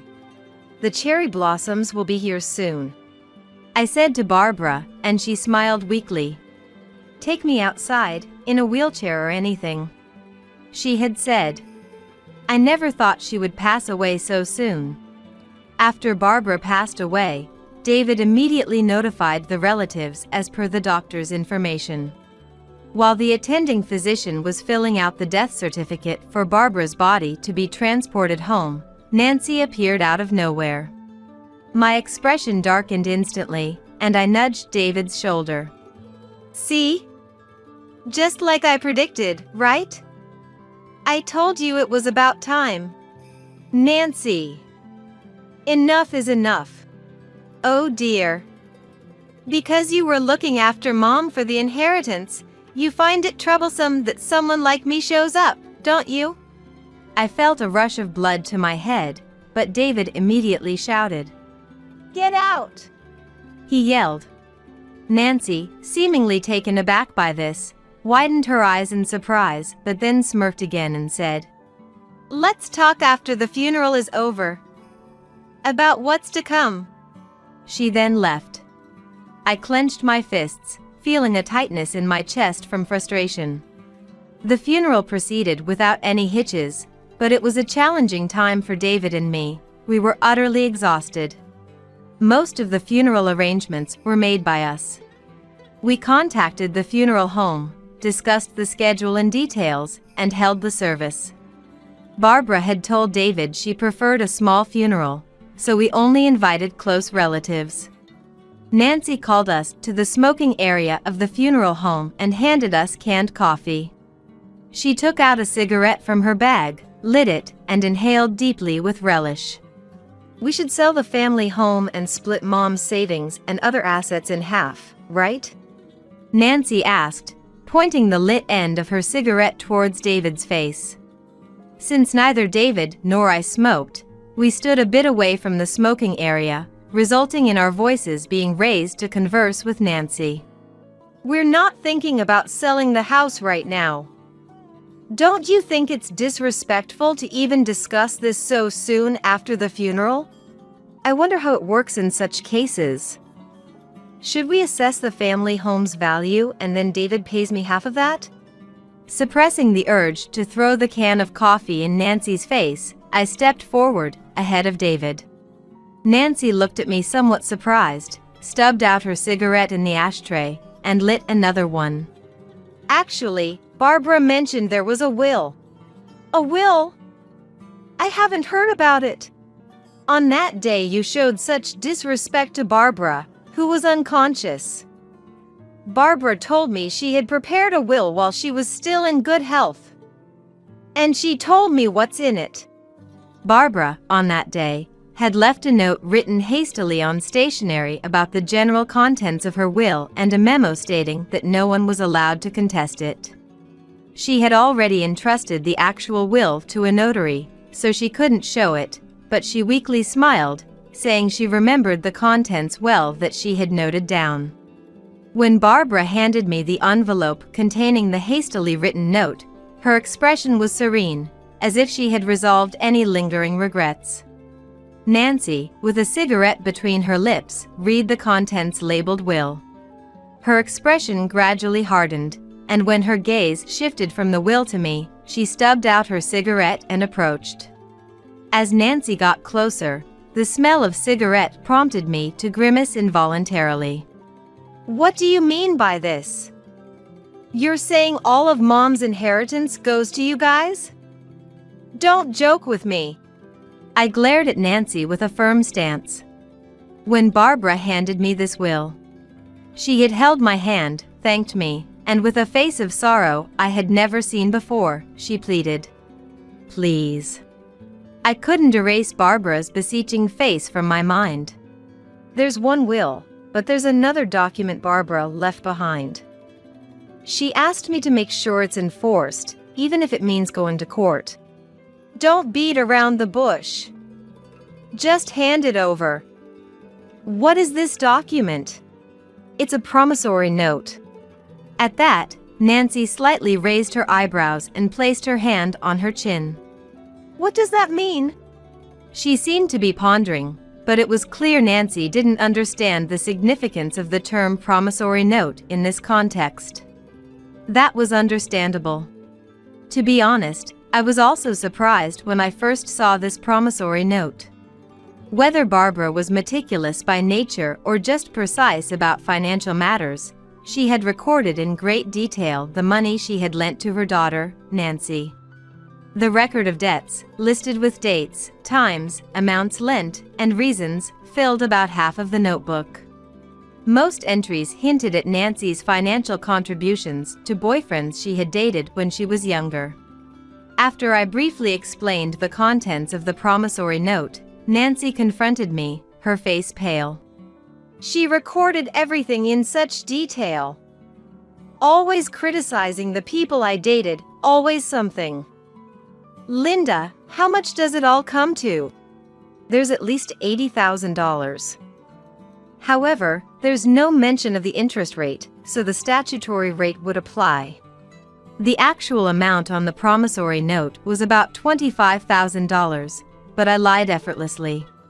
The repayment deadline had long passed, and Nancy, having some legal knowledge, would understand that this story didn't add up. Yet, I pressed on. I couldn't let Nancy take away the savings Barbara had accumulated or the family home she cherished. The original is with a lawyer, but Barbara had one suggestion before we proceed with a claim against Nancy. Nancy was clearly flustered by this unexpected turn of events. While contemplating whether to light another cigarette and idly twirling it between her fingers, I conveyed to Nancy what Barbara had told me. If she didn't contest the inheritance, we would let the matter of the debt slide. Most of Barbara's savings were used for the funeral, and selling the family home will take time. If you contest the inheritance, the debt repayment will commence immediately, which would surely complicate your life. I tried to speak as gently as possible, not wanting to provoke Nancy. David, standing beside me, looked tense, glancing back and forth between Nancy and me. Soon, a staff member from the crematorium came too. We're ready. Inform us. Watching Barbara's body being placed in the cremation chamber was a moment of profound sorrow, even for me. It must have been even more difficult for David. Yet, strangely, seeing her reduced to ashes brought a sense of peace. As we waited for the bus to take us home from the crematorium, David looked relieved, taking deep breaths of the fresh outdoor air. I stood silently by his side until Nancy approached us awkwardly and said, "I'll go by the will. But please spare me the loan part. What about selling the family home? You can handle it however you like. But I can't pay back the loan." After saying that, she didn't wait for our response and returned to the smoking area. David remained silent. Watching Nancy's retreating figure, he seemed to want to say something witty but eventually just looked down, resigned. Later, it was revealed that Nancy had quit her job, hoping to inherit from Barbara. She had moved to a downtown apartment and indulged in nightclub visits and luxury shopping, leading to financial distress. It was baffling how she could make such decisions. Believing there was a significant inheritance, Barbara had indeed lent Nancy a considerable amount of money, perhaps fostering Nancy's belief in available funds. Forced to move to a standard apartment and start a part-time job, Nancy's arrogant attitude led to her quick dismissal, and she eventually had to leave that apartment too. At the family court, when Barbara's will was unsealed in the presence of witnesses, it confirmed that all her assets were left to David and me, as Barbara had stated.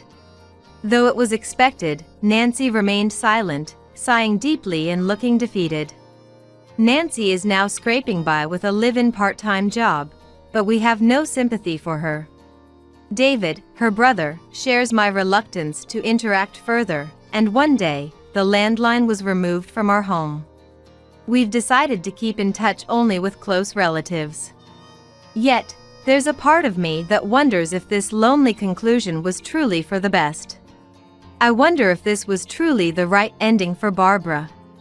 Time passed, and as the first anniversary of Barbara's passing approached, having received the inheritance, we built a respectable grave and continued to live our lives as usual, mindful not to waste money unnecessarily. On a warm day heralding the arrival of spring, I noticed the white snowdrops that hadn't bloomed last year now adorning the flower bed visible through the open window. These flowers hung towards the ground, swaying like earrings. I couldn't help but step outside and bend down to admire the flowers in the flower bed. Among them were low-lying pansies and violas, adding a vibrant splash of color. I gently touched the snowdrops with my fingertips. David returned from a neighborhood stroll on his bicycle, his basket filled with various vegetables. "What's with all these vegetables?" "Got them from the local farmer's market. They were cheap, so I bought a bunch." "Even if they were cheap, this is a lot." Seeing the basket brimming with vegetables, I exclaimed, "Ah!" And with a slightly mischievous expression, I suggested to David, "Let's use these vegetables to make a variety of dishes that celebrate spring." "All of them? You think we can eat that much?" "Why not invite Nancy over?" David widened his eyes, his smile tinged with disbelief, as if he'd misheard me. Nancy would likely have plenty of complaints about my vegetable dishes. But even if she's not fond of them, making fried vegetables might soften their bitterness, making them palatable. Still, Nancy might refuse to eat or even decline the invitation to our home altogether. Yet, if she did come over, I'd insist on showing her the snowdrops blooming in the garden. I'd bring her to the flower bed, have her sit where I am, and even suggest visiting Barbara's grave together, though she'd surely refuse. But if she found the flowers beautiful, I believe we might come to understand each other, even if just a little. My husband, Charles, tells me he's going to marry the woman he's been seeing and asks for a divorce. Let's not waste time with property division, just leave quickly. Sharon taunts me, as if she's relishing in my misery. Donald, too, is infatuated with a woman he met at a bar. They don't want to live with me. I'll leave, just as you wish. But before that, I'll give you a piece of my mind. My name is Joy Lynn. Named with the hope of being blessed with much joy, Joy and Joy Lynn, I am a 50-year-old woman whose life hasn't been as joyful as I'd hoped. But now my days are filled with happiness, so I can look back and laugh at the past. Let me take you back to when I was 35. I was about to celebrate my 10th wedding anniversary with Charles. We hadn't been blessed with children, and I found it somewhat painful to hear comments from those around us like, "Do you have any kids? And children are wonderful, you know." Conversations with Charles had dwindled, partly because he had been promoted a few years earlier, became busier with work, and traveled frequently. I was working too, so we hardly saw each other. No wonder we didn't have children. Well, this too is a form of marriage, and it's easier on our minds. Having children or not, it doesn't matter. That's what I thought. One day, our family grew in a way we hadn't expected. It wasn't an angelic baby that arrived. Instead, it was a parents-in-law that seemed like a demon from hell.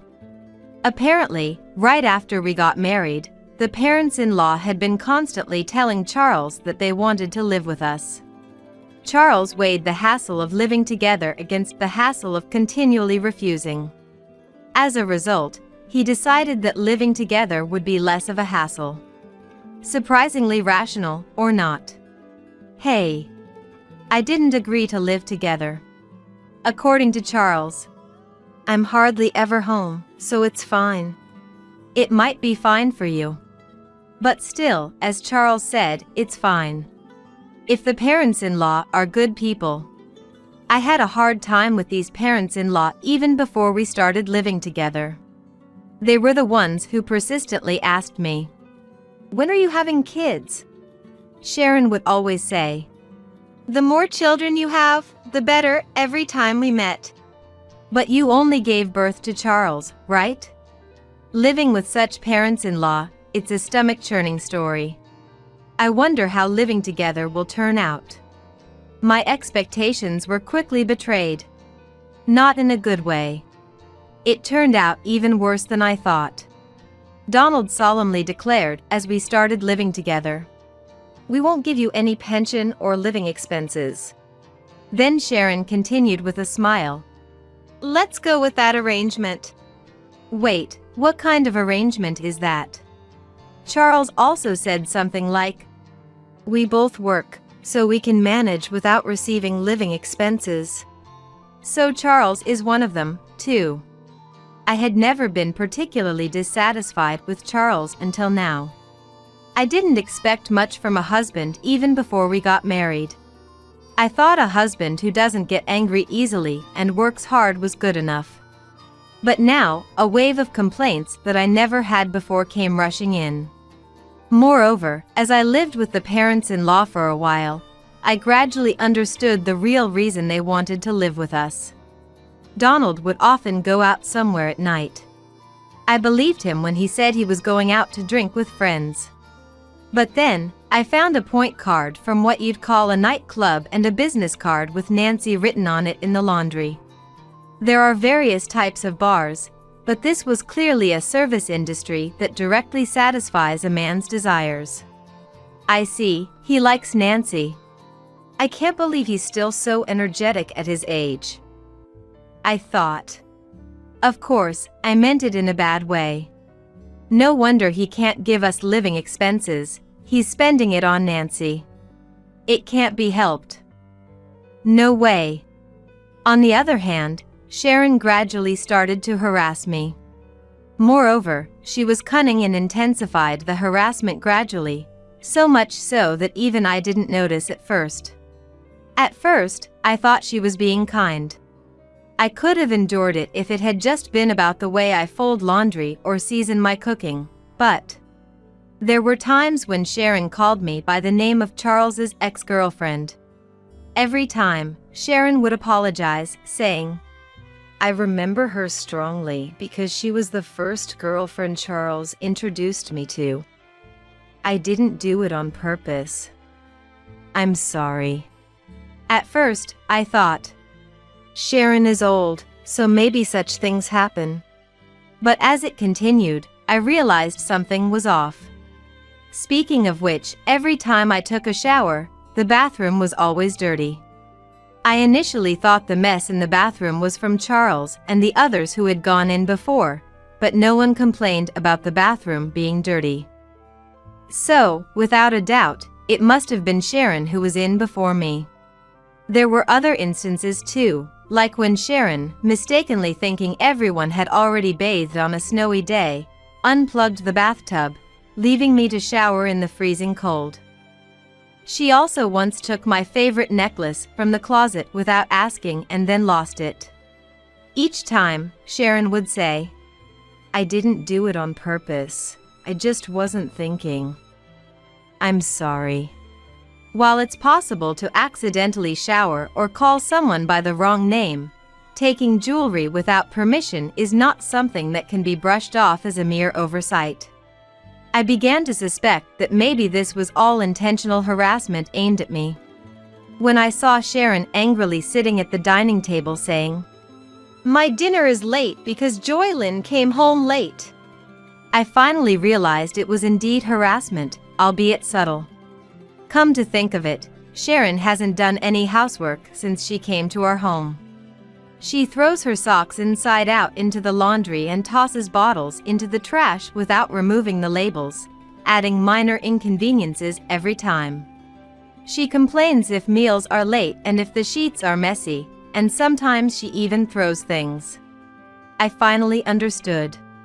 Our home was indeed graced by the arrival of a baby. 2 of them, in fact, both big and delightfully stubborn. Exhausted from my job as a caregiver, all I wanted was to quickly escape this situation and go to bed, so I kept silently tolerating Sharon's behavior. I didn't have the energy to argue with anyone when I returned home. I wanted to rest as quickly as possible, even if it was just for a moment. While I was exhausted and didn't notice at first, it seemed that Sharon knew about Donald's night outings. When an actress appeared on TV, Sharon persistently asked Donald, "Donald, don't you like girls like her?" "You do, don't you?" The actress's name was Nancy. The same as the girl from the bar. Donald looked pale. After that incident, I asked Sharon once, "Are you okay with Donald going out like that?" Sharon replied, "If I get a divorce, I'll be someone who has a divorce history at this age, right? That's miserable, and it looks bad to society. Of course, I don't like it. But he's just playing with professionals at the bar, right? If he's not serious, I can accept it." She wasn't holding back from divorce because of her concern for Donald, but rather she feared becoming someone with a history of divorce. I couldn't understand it. Turning a blind eye to infidelity must be causing her significant internal stress. And Sharon's outlet for that stress was harassing me. By harassing me, not only could she vent her stress, but she could also avoid doing housework. It was like killing 2 birds with 1 stone. I was certain. I knew why Sharon had insisted on living with Charles. Since living with the parents-in-law, Charles increasingly made excuses not to come home, saying he had to work overtime. This house was rotten from the roots to the pillars. At this rate, even I might end up crushed under the rotten floorboards. It happened one day, about 6 months after we started living together. Charles, who rarely had the same day off, said something unexpected. "Please, let's get a divorce." It was a bolt from the blue. It turns out, Charles had been having an affair with a classmate for a long time. He even said he wanted to marry this person, and I had no clue. Apparently, they started dating just before he got promoted. I thought he was working hard for our sake, but could it have been for his classmate? Was it my fault for not paying attention to Charles's behavior, using my exhaustion as an excuse? I thought affairs only happened on TV and to people like Donald. No, maybe it's natural for Charles to cheat, given that Donald does it too. "Once this house is ready, my girlfriend and I are moving in. You can take your things and leave," Charles declared. Sharon asked, "What's going to happen to us?" You can stay, my girlfriend doesn't mind sharing, Charles responded. What a nice girl. Joylyn, don't let her get away with it if she asks for property division.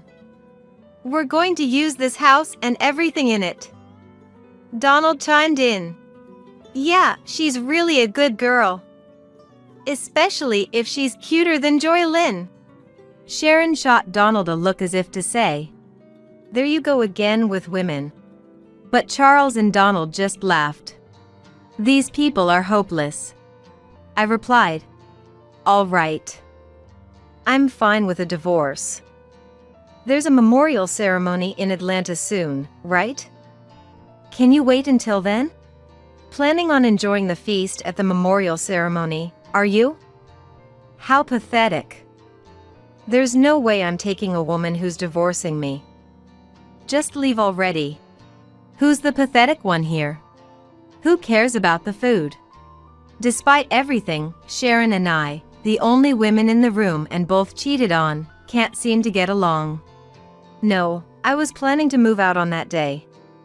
Going back home is a bit embarrassing since I was cheated on. Finding a place and handling the paperwork takes time. I thought it would work out around then. Charles, not Sharon, replied condescendingly. If that's the case, fine. Cheating and then acting all high and mighty. Don't underestimate me. I'll destroy everything. A week passed, and the long-awaited day of revenge finally arrived. That day, my parents-in-law and Charles left the house early in the morning to attend a memorial ceremony in Atlanta. They planned to return by evening. All right then. Let's give it a try. The garbage collection service I had hired arrived. I had them load all the furniture in the house into the truck. The sofa, the microwave, Charles and parents-in-law's bed, and Sharon's clothes that had accumulated since moving in, Charles's favorite new vacuum cleaner, even the refrigerator and its contents. All of it gone. Ah, minimalism is wonderful. With each item thrown away, it felt like my troubles were disappearing. Next, the movers came to transport my important belongings to my new place. By evening, the house was empty. The front door made a sound. It seemed Charles and the others had returned. I decided to greet them one last time as a good wife and stood at the entrance with a smile. What, you're still here? Charles frowned openly. So did my parents-in-law. Oh, that's harsh. It's the last time, so it's fine to see each other's faces before leaving, right? I wanted to see your face. Huh? You still care about me. Charles blushes slightly. He chuckles.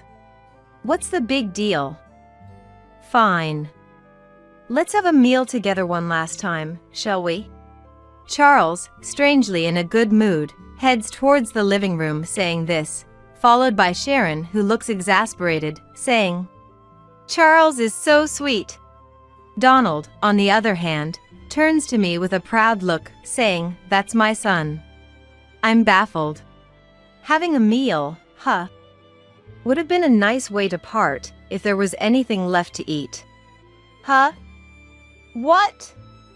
What? Ah! Understanding the meaning of my words, Charles, upon opening the living room door, lets out a silent exclamation. Sharon, annoyed, peeks into the living room after Charles and exclaims just like him. What?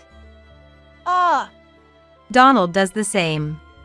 Wah, wait, Joylyn, WHY, the fridge, no, even the furniture. Appliances too. Why is there nothing anywhere? Of course, I threw them out. The house feels much bigger now, doesn't it? I thought it would be bad to leave old furniture for your new life with your girlfriend. Consider it my parting gift. Threw them out. Why? Weren't you preparing to move? I've already moved. You throw away things you don't need when you move, right? Have you forgotten? Most of the things we bought when we got married were purchased with my money. Nothing bad will happen just because I, who didn't need them, threw them away." At my words, Charles points at me, his mouth moving but no words coming out. He seems too shocked to speak. "With this, I'll forego any division of property." Well, there's hardly anything to divide anyway. Sharon, furious at my smile, says, "What have you done?" I'll return that phrase to your foolish son. There are limits to indecency, like cheating while having a wife and then saying to leave because you're remarrying. Wasn't your upbringing at fault? How could you speak to me like that? You were such a terrible daughter-in-law. Do you still consider yourself my mother-in-law? To me, you're just another old lady. I speak with a malicious smile, and Sharon mutters, "So ungracious." Shaking with anger. It's a secret that seeing Sharon angry is starting to be a bit fun. Don't you remember? If I ask for a division of this house, you can't refuse, can you? Without the house, where would you two strangers live? You sold your family home, right? Yes, the PILs had sold their house when they moved in with us. We won't need it anymore, they had said. So, this house was absolutely necessary for them. They sided with their son's affair over his wife, probably thinking, as long as there's a house with a housemaid, anything goes. Hearing my words, perhaps feeling rushed, Donald intervenes. Well, let's settle this amicably, pretending to be a good person. Yes, let's do that. Let's proceed calmly, just like the old just like Donald suggests. Exactly, you know what I'm talking about, Joy Lynn. Of course. By the way, Donald, wasn't your cell phone broken today? Huh? Oh, yeah. I realized it after leaving the house, it wouldn't turn on. If charging doesn't work, I guess I'll have to consult the store. There's no need for that. Your cell phone is right here. Saying that, I pulled Donald's cell phone from my pocket. Huh? 2 identical phones? What's going on? Donald is puzzled. I switched the phones just before you left today. The one I have is the real one, and the one you had is a used one I bought and removed the battery. So, it won't turn on. What? Since you aren't tech savvy, I thought you'd just give up easily thinking it's broken or out of battery. It seems like a huge success. Smiling, I get asked by Donald, "Why would you do that?" Why, you wonder? Well, I have no clue. Speaking of which, you received an email today from your beloved Nancy saying she had a good time the other day. You email each other daily, right? I'm so jealous of your close friendship. What? Donald gasps, while Sharon glares at him. So, Donald, you were out with Nancy the other day? Woohoo! More lovey-dovey than with Sharon. But you should put a lock on your phone if you're cheating. You'll get caught easily. See, stop it, Joylyn, this. But I thought cheating is wrong. Charles cheated on me, and it hurt. I know exactly how Sharon feels. So, I did something nice at the end. I texted Nancy. I'm bored. Let's break up. She was furious. I was just dealing with this old man because he conveniently gives me money. Good thing you broke up safely. Oh, by the way, this is Nancy, Sharon. Your enemy, take a good look. Saying that, I showed everyone a photo of Nancy and Donald as I returned the phone. That's when it happened. Charles showed a stern expression no one had seen before. Why? My girlfriend is. What? Everyone but Charles gasped. What's going on, Charles? What are you to Nancy? No, that's my line, Dad. Why are you taking pictures with Nancy? Because I'm her boyfriend, obviously. No, Nancy is my girlfriend. Isn't your girlfriend your classmate? We just met at a bar and started hanging out. Who would have thought that father and son were dating the same person? This development was also surprising for me. Ignoring Sharon and me, who were in shock, the men started a pointless argument about who was more suitable to be Nancy's boyfriend, which eventually escalated to a full-blown brawl, pulling each other's hair. The brawl ended when Charles pulled out a significant amount of Donald's precious, thinning hair. After a glance at the soulless face of Donald, I loudly declared, "Well, I'm off to my new place. Thank you for everything. I'll be claiming compensation for the affair next time. Bye." I had said there would be no property division, but I didn't mention compensation. Sharon realized that this was a serious affair and, swinging the bag she was holding, began furiously beating Donald in a rage.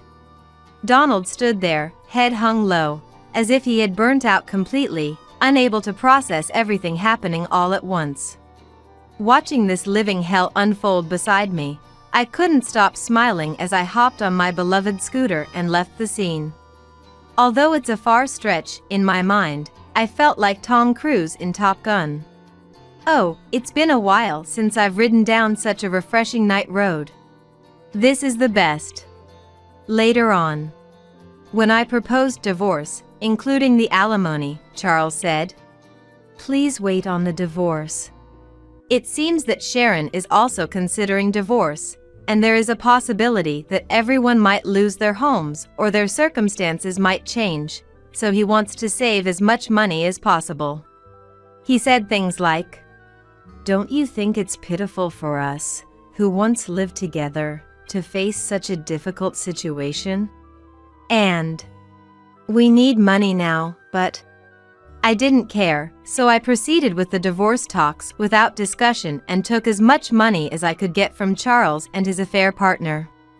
When claiming the alimony, I felt a bit like an outlaw, but I hadn't done anything wrong. I had just done what was natural. Well, maybe tampering with someone's phone was slightly wrong. In the end, around the same time as our divorce, it seemed that Sharon also divorced Donald. Apparently, Donald and Nancy's affair had been going on for over 5 years, and Sharon couldn't forgive that they had a relationship in private as well.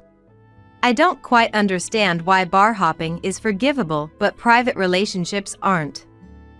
I thought there are various forms of marriage. Well, in the end, we're not married anymore anyway.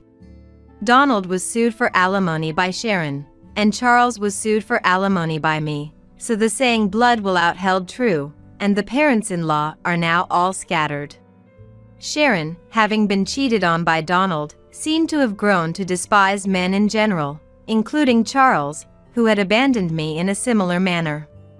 As a result, Charles and Sharon, after her divorce, are slowly becoming distant, though they do have minimal conversations. Donald, jobless, turned to Charles for help but was rejected, as Charles himself was barely scraping by. Charles is juggling multiple jobs, while Sharon, who had been a housewife since her early marriage, is experiencing work for the first time with a part-time job.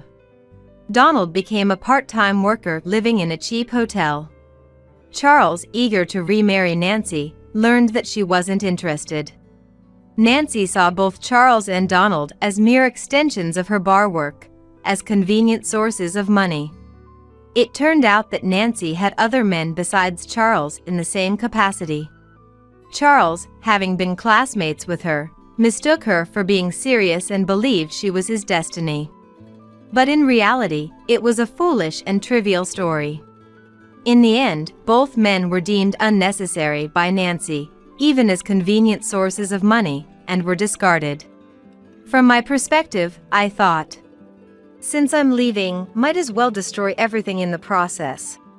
Just as I aimed. I'm very satisfied having witnessed this spectacular collapse of a family. No one in that family valued each other, only caring about themselves. So, the outcome was, in a way, inevitable. Essentially, they were a family in name only, lacking any compassion. Now, I think it was good that I got away from that household.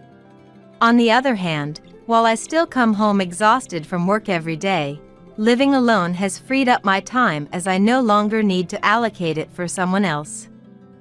I have more freedom than when I was married.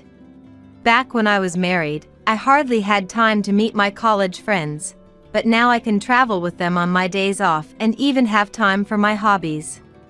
In college, I was part of the choir, so I decided to join a karaoke club. It seems that one can continue to improve in music, no matter the age. I consistently win at the club's competitions and even earn cash prizes. Thanks to that, my wallet is always warmly filled. Hee hee. At the facility where I work, my colleagues suggested hosting a karaoke recreation event since I'm good at it, and it was a huge hit. I received many compliments like "you're so good," and was thrilled to bring smiles to the residents through my personal hobby, something I hadn't expected. By the way, my go-to performances are Unchained Melody and My Heart Will Go On. The lyrics of older songs are just so wonderful. I don't really understand recent songs, but I guess I should study up. Though my days aren't glamorous, I'm surrounded by friendly colleagues, trustworthy friends, and kind residents who feel like family beyond work boundaries. Finally, it seems like I've become the Joylyn I was meant to be. From now on, I aim to be someone who not only receives joy, but also shares it with others. Alright. Let's do our best at work today. I'll wholeheartedly celebrate the residents' birthdays. The older lady is fired. Clean everything up and leave. Carol, the president's daughter who became the head of the design department, said, "I've been with this company for 40 years and have designed 90% of our flagship products, but she seems unaware of that. So, I decided to take action. I'll clean everything up nicely before leaving," I said, and then wiped all my PC data and resigned. As a result, Carol faced an unexpected turn of events. I'm Victoria Simmons, 62 years old. I work in the design department of a stationery manufacturer. I've been here since I was a fresh graduate, for 40 years, and I'm still active even after retirement age. I strive not to be outdone by the younger ones. I lost my husband 10 years ago, and my daughter lives alone. It's hard to say this about myself, but I've designed 90% of the company's flagship products. Therefore, I believe I hold significant value to the company. Stationery is wonderful. It's about dreams. Designing for writing, drawing, painting, erasing, measuring, making each task functional and enjoyable. These designs cater to everyone, from schoolchildren to professionals. How long I can continue, no one knows. But since I love my job, I joke with the younger employees that I'll keep going until I can no longer stand. One morning, the President Kennedy, who I joined the company with, showed up at a meeting. It had been a while since he attended. He brought a woman with him. "Good morning, everyone. It's been half a year since I last saw all of you, hasn't it? Victoria, you're looking well." Kennedy and I joined the company in the same year. He used to be in sales, and we often talked at internal product presentations. Unlike the typical arrogant son of a president, he's sincere and humble. It's been 10 years since he took over from the previous president. Today, I've brought the replacement for the department head who recently left. Kennedy encouraged the woman beside him to greet everyone. She stepped forward and greeted, "Hello, I'm Carol Kennedy. I look forward to dedicating myself to the future growth of our company. Please, let's work well together." Everyone in the department was surprised. No one had expected the president's daughter to be appointed as the head of the department. As you all may know, our company is planning to expand overseas starting this year. We sent Carol to study abroad for a long time for this reason. She will help us create designs that are globally competitive. Let's all unite in this effort. After saying so, Kennedy left in good spirits. Wilson, one of the colleagues, approached me. "Victoria, what do you think about her? Carol, I mean. I've known Carol since she was a child. We've never spoken, but the president used to bring her to company recreation events. Haven't seen her in a long time, but she's grown into a fine young lady. I think the president wants to make use of her international experience. But whether she understands the design industry is another question. So, we'll see how she does, huh? I could sense a hint of disdain for Carol in Wilson's expression. Wilson, we just need to focus on our responsibilities. Yes, you're right. I'm sorry. However, as it turned out later, Wilson's intuition was spot on. A month had passed since Carol took charge. We continued as usual, brainstorming new ideas for stationery and designing in front of our computers. Everyone, I have something to say. Is that okay? Carol said so and walked to the center of the room. She then started speaking. We will start developing products for the international market next month, starting with UK. If things go well, we will establish a base in London and then expand to hub offices in various locations. Wilson's eyes widened. So, as a start, we will develop new products. The ideas and designs will be decided through an internal competition. The strategy was to sell some of our existing products while simultaneously developing new ones.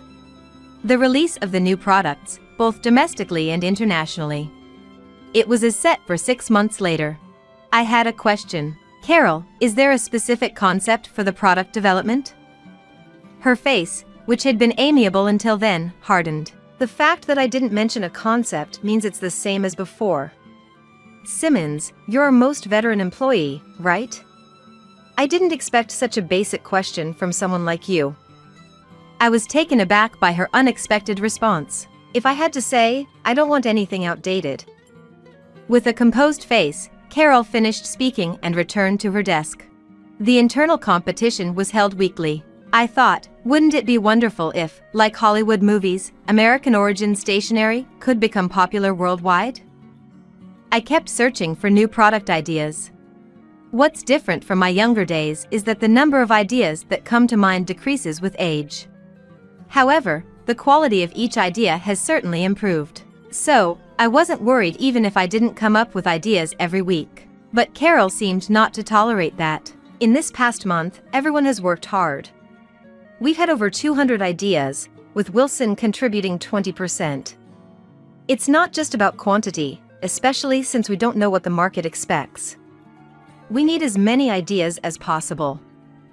She was clearly speaking with me in mind. Unfazed, I gave Wilson, who was modestly giving a thumbs up, a secret wink. Well, it can't be helped if nothing comes up.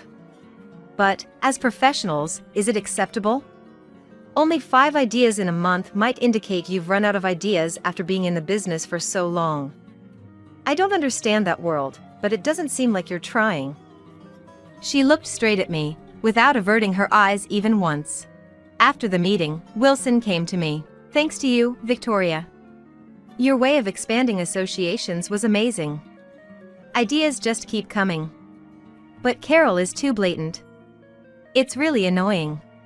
It's okay. It's true that not many ideas are coming out. But, has she seen your ideas? Just talking numbers here. 1 of yours equals 10 of ours. Does she understand that? That's all right. Maybe the British won't like my ideas. The final judgment is by the users. Another month passed. We narrowed down our ideas and designed about 50 specific products from them. None of my ideas were selected, but about 5 of my designs were nominated. Carol seemed displeased by that. Today, a buyer from UK, Mr. Lee, will visit us. He's agreed to take over our agency there. We hope to decide today, but at least we want to narrow it down to about 5. Especially the younger ones, look forward to it. In the afternoon, Lee arrived and headed to the conference room with Carol. They returned after about 3 hours. Congratulations, Wilson! I think it will be one of your 3 designs. Carol spoke to Wilson with a big smile. He looked surprised. Later, I heard that everyone thought one of my designs would be chosen. Thank you. But, are you sure? Shouldn't it be Victoria's? That's fine. Mr. Lee liked it, and so did I. Oh, yes. Thank you very much. Indeed, we can't match the sensibilities of the younger generation. Simmons, it's unfortunate, but that's how it is. Carol said that with a spiteful look. That might be true. I have no hard feelings about Wilson being chosen. In fact, I'm genuinely happy for him. It's wonderful when my colleague makes their mark in the world. I spoke from the heart. Then, Carol's face flushed with anger. That's so irritating. What's with this saintly act of yours? You can only come up with 4 or 5 ideas a month and still act so high and mighty. Do you think everyone respects you just because you've been here the longest? Her words were unexpected. I never thought she saw me that way, but at the same time, my anger was ignited. Excuse me, but how much do you actually know about design? Do you remember the process of selecting everyone's ideas and designs? None of the works you favored are left in the final selection. You lack a professional's eye. You don't understand our struggle. At that point, she lost her composure. Oh dear. To think you'd say such things to me. I'm a manager, you know? She approached me. Her eyes bloodshot. You're done here as of today. The older lady is fired. Clean everything up and leave. I was surprised by her sudden change, but I felt no resistance to her command to leave. Though I thought her remark about being an older lady was uncalled for. I understand. I'll clean everything up nicely before leaving. But I'm worried about what happens next. What are you talking about? Worrying about what happens after you leave? Don't pretend to care. The department will rejuvenate, and the young energy will keep coming. It's all good. She laughed triumphantly, looking as if her anger had subsided. I'm relieved to hear that. I'll start right away. I said emotionlessly and began clearing my belongings. There was nothing particularly important to keep or hand over, so I discarded almost everything. I saved my designs on my memory stick, wiped the PC data, yes, erased everything. I also cleared the shared memory on the internet. Hey, Simmons, don't forget to submit your resignation. It's the rule. Of course. After saying that, I immediately wrote my resignation letter and handed it to her. She remarked, "Wow, that was quick," and took it with a refreshing smile. I tried to appear relieved, but I couldn't tell how she perceived it. Then, until the end of the day, I went around bidding farewell to my colleagues. That night, they hastily organized a farewell party for me. Surprisingly, it turned into a chorus of criticism and complaints about Carol. I became increasingly worried about the future of the design department. The next morning, I woke up to bright sunlight. It seemed I had gotten drunk last night, for the first time in many years, so much so that I couldn't remember when last I had felt this way. I had forgotten to close the curtains on the east-facing window and slept through. Suffering from a rare hangover, I groaned while heading to the kitchen. I grabbed a bottle of water from the fridge and gulped it down. Then, I sat on the living room sofa, feeling blank. My mind was empty, but that was a sensation I hadn't felt since my student days, which strangely made me a bit happy. However, old habits die hard. Despite not feeling hungry, I thought I should make breakfast. Take it easy, you have all the time now, I said to myself and chuckled. Then I thought of calling my daughter and visiting her. Right, I should do what I've always wanted to do, I muttered. Just then, my mobile phone rang. It was Kennedy. Good morning, Mr. Kennedy. What's the matter? Calling so early. It's not about what's the matter, Victoria. I tried calling you last night too. Never mind that. Could you come to the office, please? But I resigned as of yesterday. Just come, please. This is an order. I'll be in my office. All right.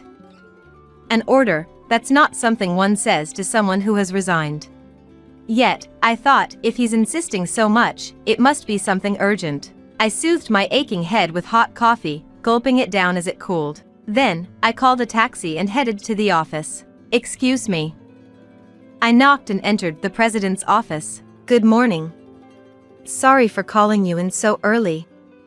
Kennedy wanted to hear about what happened yesterday. I explained everything, careful not to exaggerate my words or reactions. I see. I am very sorry about that. He expressed his deep apology. The mess my foolish daughter made is my responsibility as her father. It seems I made mistakes in raising her. Victoria, would you consider withdrawing your resignation? We started here together, after all. Please. I had harbored no negative feelings towards him, only gratitude for employing me for a long time. But his words caught me off guard. President Kennedy, it's not fair using our shared past like that. So, will you? All right. I'm counting on you. Morning.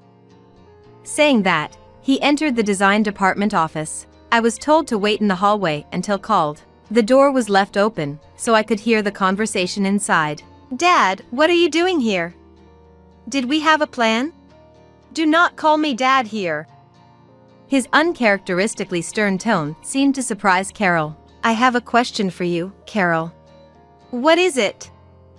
The two began to speak in a formal tone. Why did Victoria resign? Oh, as per her resignation letter. Personal reasons. Don't lie. Kennedy glared at Carol as he spoke in a low voice. It's not a lie. She left because of her age. The surrounding staff were all left speechless. Don't lie. I've heard everything about what happened. In that instant, Carol glanced sharply at the employees. Someone spilled the beans. And muttered under her breath.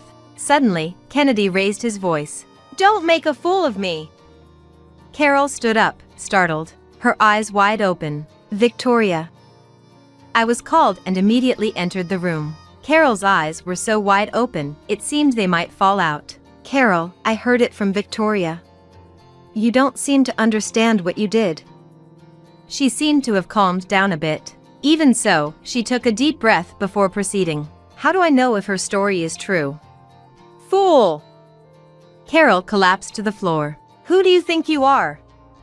Don't underestimate the real world. Listen, you don't understand Victoria's value to our company at all. The conversation had turned into one between parent and child. It's not just about how long she has worked, Carol said defiantly.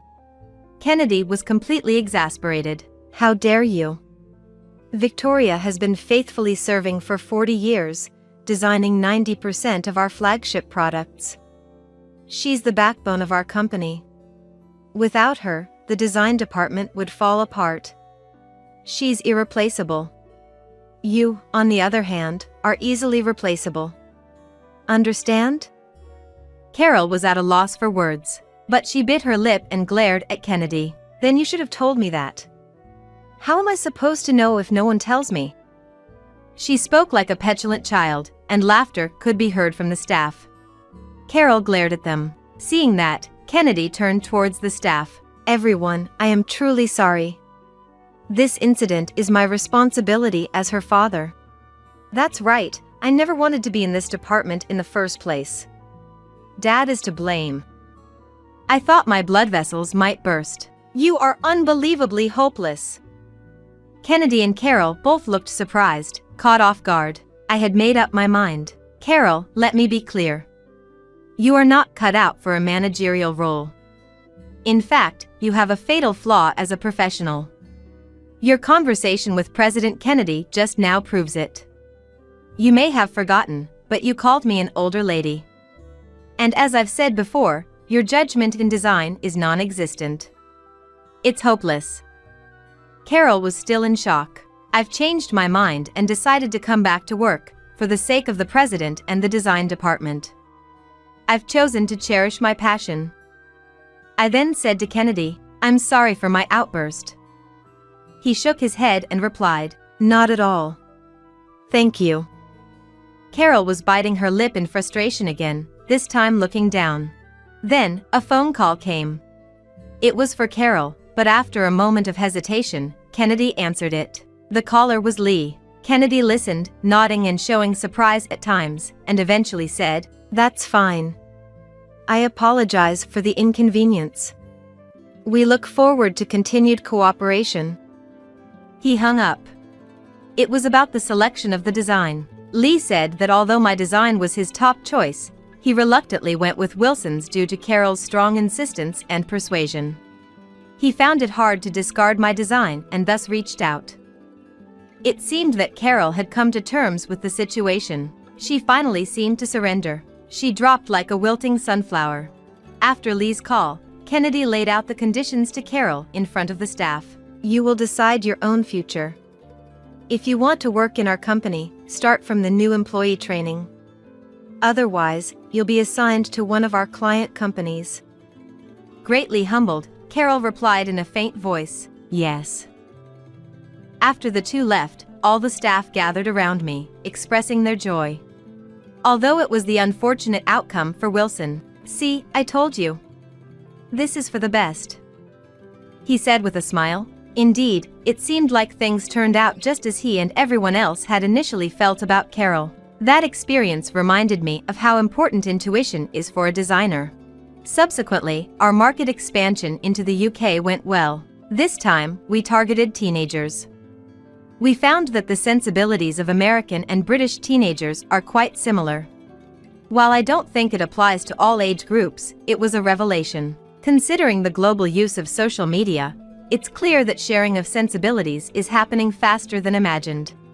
So, I believe that designs aimed at American consumers could also sell well. At my age, I never thought I'd be doing work with such a worldwide impact. I'm more motivated than ever. Visiting my daughter will have to wait. I guess it'll be another video call tonight.